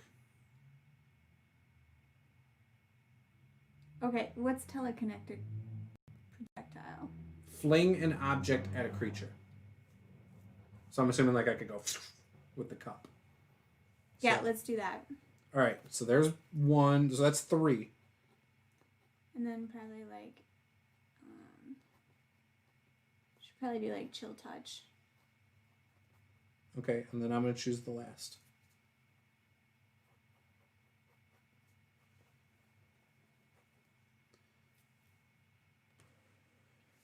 And I'm going to choose Shield.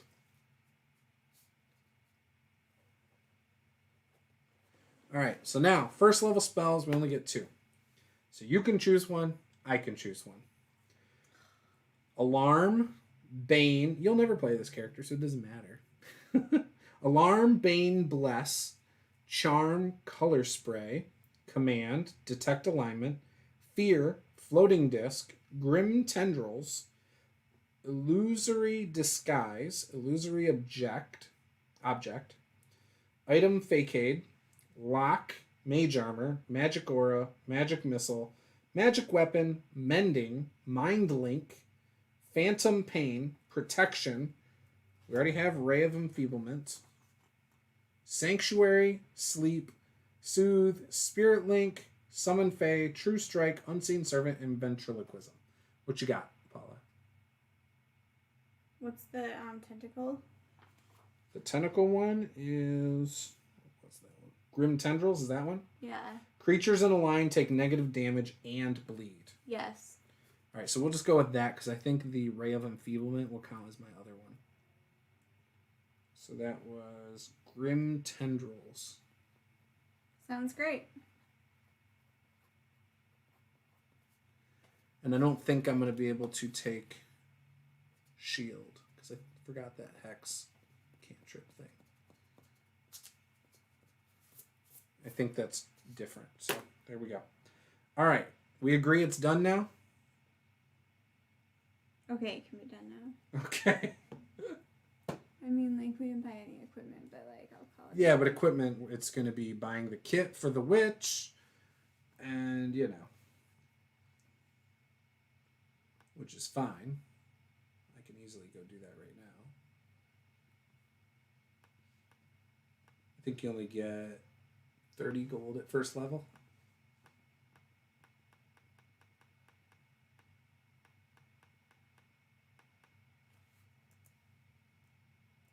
I'm looking for it. What page? I don't even know what page it's on. This is like magic items. Items, weapons, and adventuring gear. Gear description. There we go. Class kits. So, the witch, it costs 2 gold, 3 silver, 2 copper. You get a sickle. Perfect. A sling with 20 bullets. A staff. Perfect. Adventurer's Pack, Explorer's Clothing, Material Component Pouch. And then options, you can get Healer's Tools or Cookware that you can add on to it. So we'll do both. We'll do all of it. Oh, okay, because it was like cookware.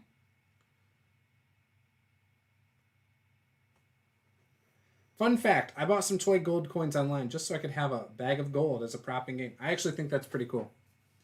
I would do that. It's a great idea. Witch kit is what I'm going to call this. This was 8 gold, 3 silver, and 2 copper. We've made some props before. I like props.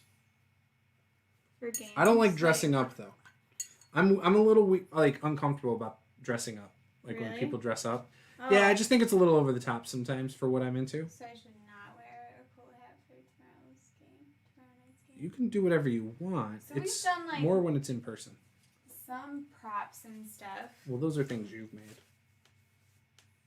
Like these are like little maps and things and stuff like that. Yeah, I think it's cool. Yeah, I don't know what else I've done,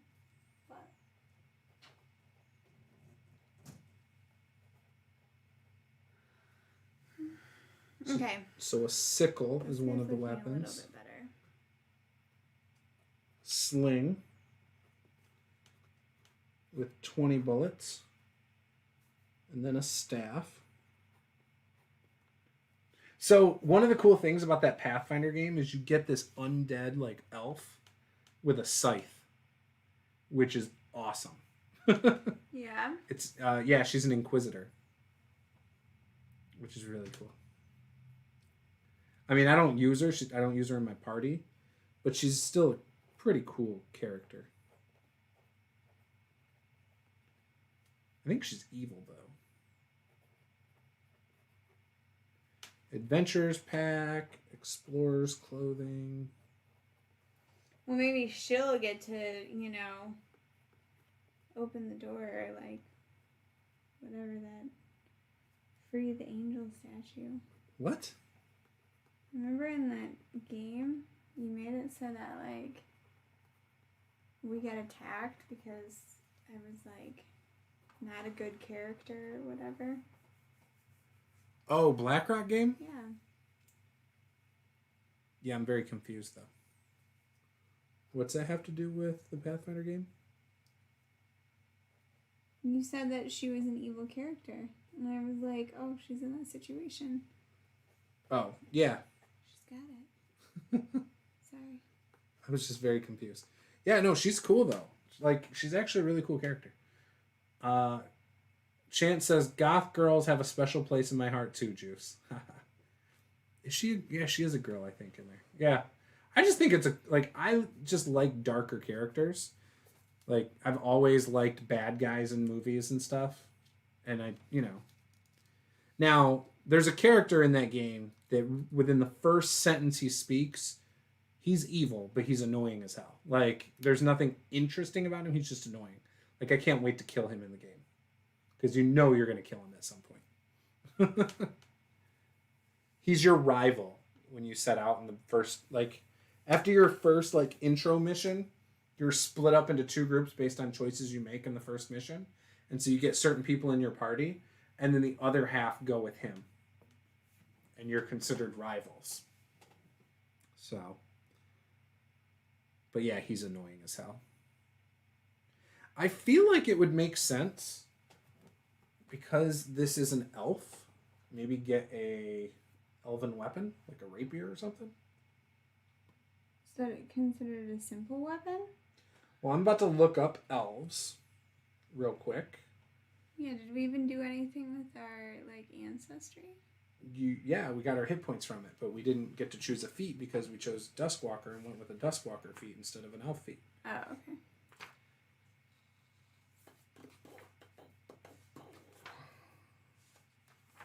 So I'm going to go look. I think that we get elven... Well, we might not get any familiarity with weapons. We only have simple weapons. Not from elves.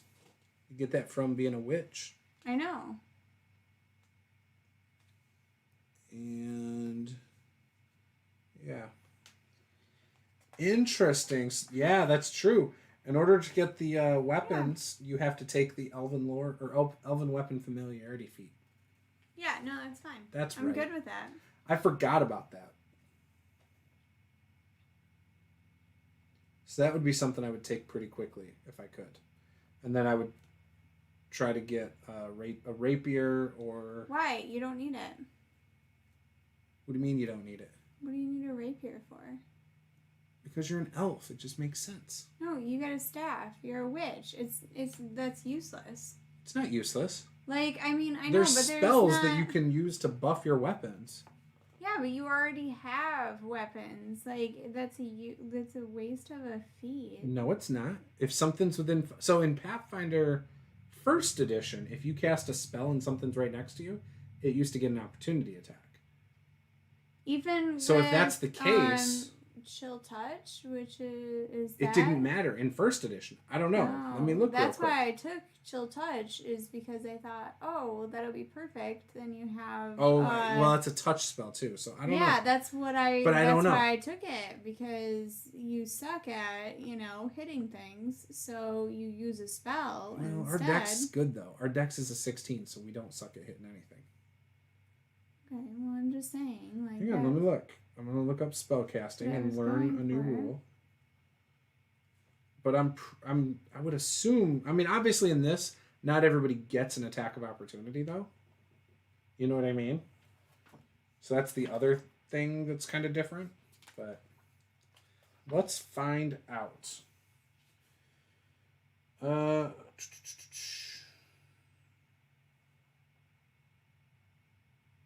wonder if I would have to look at an attack of opportunity for it.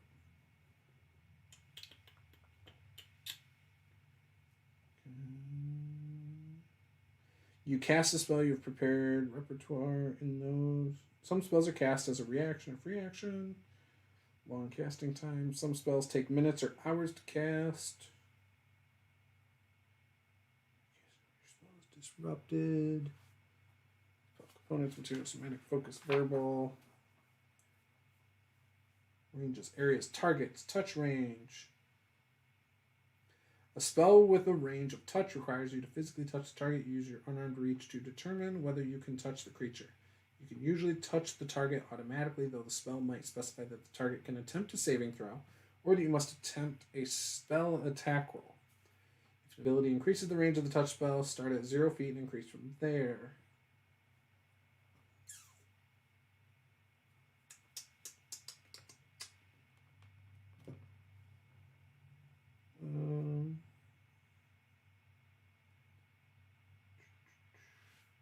Sustaining spells. Some spells such as Dispel.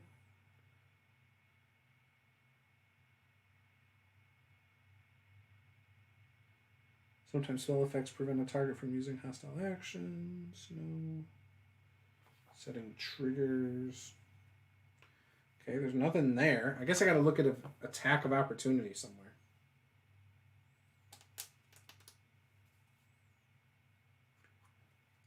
Maybe Chance knows. Chance has the Pathfinder spell book. He should know. What's the question again? If casting a spell causes an attack of opportunity. Melchior, wait, I missed some stuff. Yeah, they were talking about playing lawful evil characters. Yeah, no interest, personally. Lawful in D&D terms just means you have a strict code which you follow, not that you follow the law.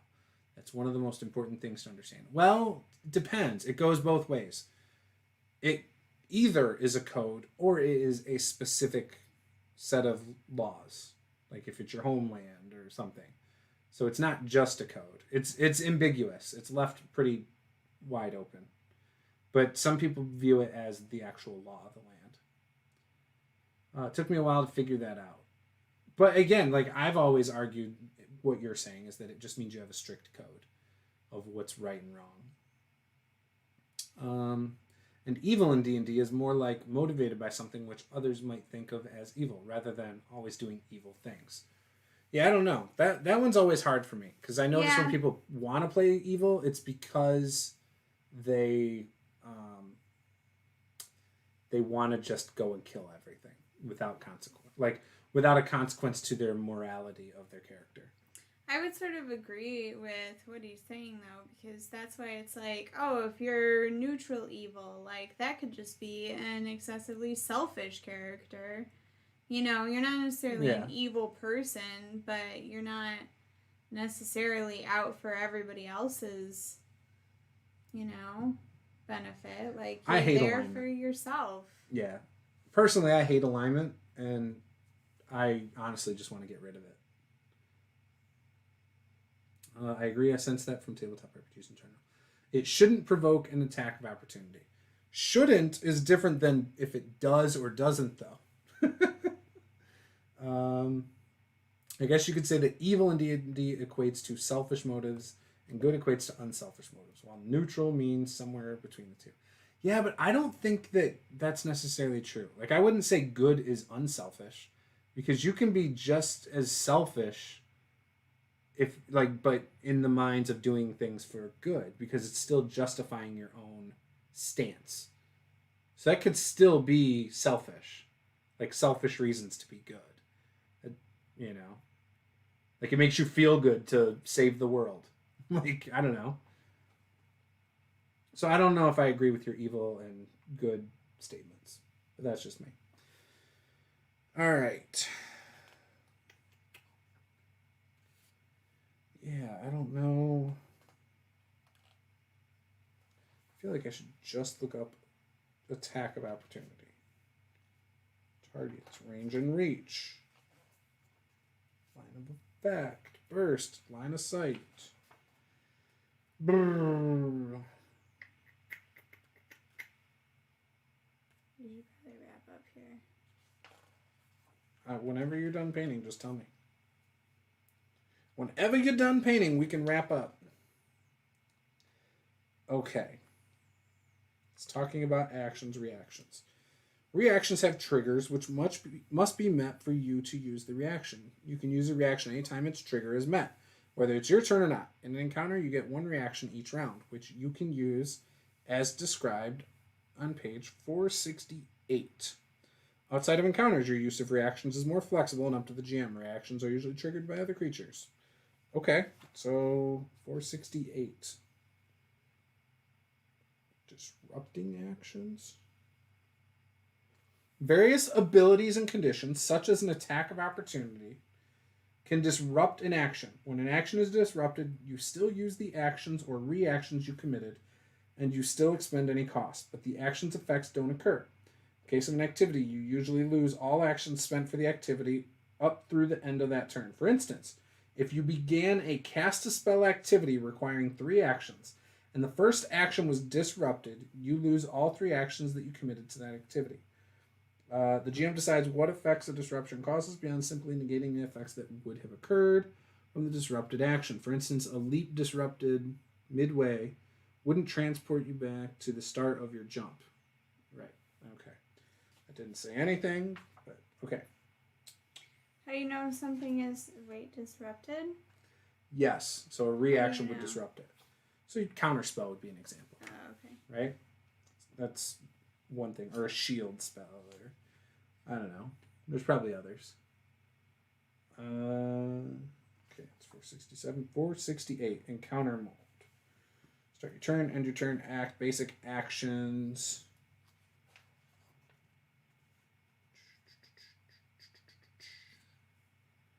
No, I want reactions in encounters. Attack of opportunity. Trigger. A creature within your reach uses a manipulate action or a move action. Makes a ranged attack or leaves a square during a move action it's using. So in other words, if it did a ranged attack, you could do it. So if you do any kind of range spell while something with attack of opportunity is next to you, it gets an attack of opportunity. Oh, yeah, that's pretty standard, though. But that would be a spell as well. Yeah. Yeah, so that's probably how. Yeah, that makes sense. Or what would be manipulate? Manipulate would be like grabbing a different weapon or something like that, right? Yeah, moving an object. Right. Basically, leave yourself open for an attack of opportunity. Okay. Hit. And the trigger was a manipulate action. You disrupt that action. This strike doesn't count toward your multiple attack penalty. Your multiple attack penalty doesn't apply to this strike. This reaction lets you make a melee strike if a creature within reach uses a manipulate or move action, makes a ranged attack, or leaves a square during a move action. The triggering moves diagram on page 474 illustrates examples of movements that might trigger an attack of opportunity from a creature without reach and one with reach. You'll notice this reaction allows you to use a modified basic action, a strike. This follows the rules, yada, yada, yada. Okay. So yeah, it's only if it's the ranged attack, and then you get to do it. That makes sense. I'm cool with it. Makes perfect sense. I like it. I like it. So one of the things I need to get used to in this that I've been hearing about is exploration mode, but in initiative order. So you do things... Yep, I like that. Like that, yeah. So that's something I need to get familiar with, how it works. Because I think there's a lot of good opportunities there for even incorporating that into other games.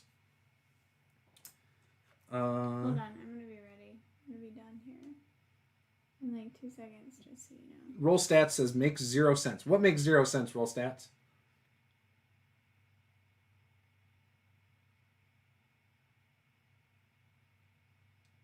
Neutral does not mean you follow a code in some things. I would say neutral means you do whatever you like, whereas chaotic means you purposely go against that, like, the... a code doesn't influence you, per se. Yeah, neutral is like the most selfish, I feel like. Like, you try to stay impartial, but, you know. But no, chaotic is like... You don't care what the consequences are. So you just do what you want without fear of consequences. Whereas neutral, you do what you want maybe to avoid certain consequences, but you can go either way. Like, you can maybe go the evil route or go the good route. It just depends. Yeah, I feel like on the situation. Right? What are the Standard consequences? chaotic good character is like, Stop at nothing to do Robin the right thing. Hood. Like, you're doing a good thing, you're going against the law, you work within the law, you work without the law, you do whatever benefits, The good. Yeah, the good. So that would be like a very Robin Hood character, right? They're not really influenced. Mm-hmm. I hate alignment, though. But anyway, hey, this is where I'm rolling up for tonight. All right, guys. This is where I'm ending. We're going to wrap. It's looking a little more bone-like. If things are going well, I'll take a picture. I'll put it on Patreon. If things are going well tomorrow, and if we are able to have 2 successful nights in a row, we will definitely stream again. Rollstat says, a 632-page rulebook. So many mechanics that you need to study the rulebook. Every single action, attack, reaction defined. None of that makes any sense to me, nor does it seem fun. Dude, okay, Rollstats, here's what you do.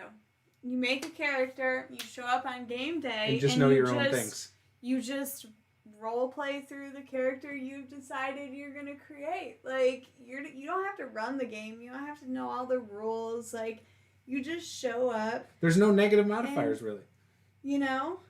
Like, you just show up and play the game, and like you're like smart enough you can wing your way through it. So that's the same rule that they had in first edition Pathfinder. The same rule. And it was in D&D 3.5. It's like, that's a pretty common rule. So it's not like you have to study it. It's like, once I play like 5 times, I'll have a lot of this stuff down anyway. Yeah, you just like show up and play it and you'll be fine. Yeah. And you just know what your character does and you don't worry Which is like 2 feats, and like if you're a spellcaster, you're spellcasting pretty stuff. Specific, so it's like, you know what you're doing. And you only make like a few choices at first level. And you just gotta know like standard stuff, right? Like, what's the personality of my character, and then everything else just rolls together. Paula played it. Did it feel hard? You're playing a druid, which is a little more complex. No, but I don't think so. I mean, I don't know how everybody else necessarily is, but typically, like, it doesn't, like, it's sort of like a new computer program or a new system or whatever. Like, I'm pretty quick about picking up on things typically. Yeah, sometimes. We've played games where you're like, no. Like Savage Worlds, you didn't pick up on. You hated that. I think that was a little bit more of a group thing, though. You think so? Yeah. Okay. Because if it's a good group, like, I don't care if there's a ton of rules, if there's no but you never figured out how your character worked. If the game is good. And you've struggled with, like, some Palladium stuff before. No. Oh, I thought you did. I thought you had some trouble with some Palladium stuff before. Maybe I'm wrong on that one. But Savage Worlds, you never figured out how your character worked. I just didn't like it that much. Yeah. No, I knew how my character worked. I knew what my character could do. Oh, okay. Yeah, I wasn't confused on the rules. It was even the same thing when we played that one shot with Savage World. I didn't have any issues with that. Well, no, but neither of us knew we still don't know the rules of Savage Worlds. Yeah, but it doesn't matter. Like, they're like soaking. Yeah, they tell us what to do. And whatever, and it's like, okay, cool. Like, if I need to do something, I'll worry about it. How many monsters are left? Like, or what do I want to do? Or hey, like, can I do 2 attacks in a round? We're in this town, and like, here I want to, go talk to these people or whatever. It doesn't matter what the rules are for my character. I'm still going to do the same thing because I've already decided, like, this is their personality, so this is what they would typically do. Yeah, except that's not how you never know their personality till like 3rd or 4th session. That's not true. I always go in with an idea, and then my idea gets jacked, and so then I just like modify. I modify my character to fit, what else is going on with the game. Gotcha. Okay. Right? Sure. All right, guys. So anyways, we'll see you hopefully tomorrow night. Yeah. We'll see how it goes. So game on, guys. Thanks for joining us. Have a good night. Bye.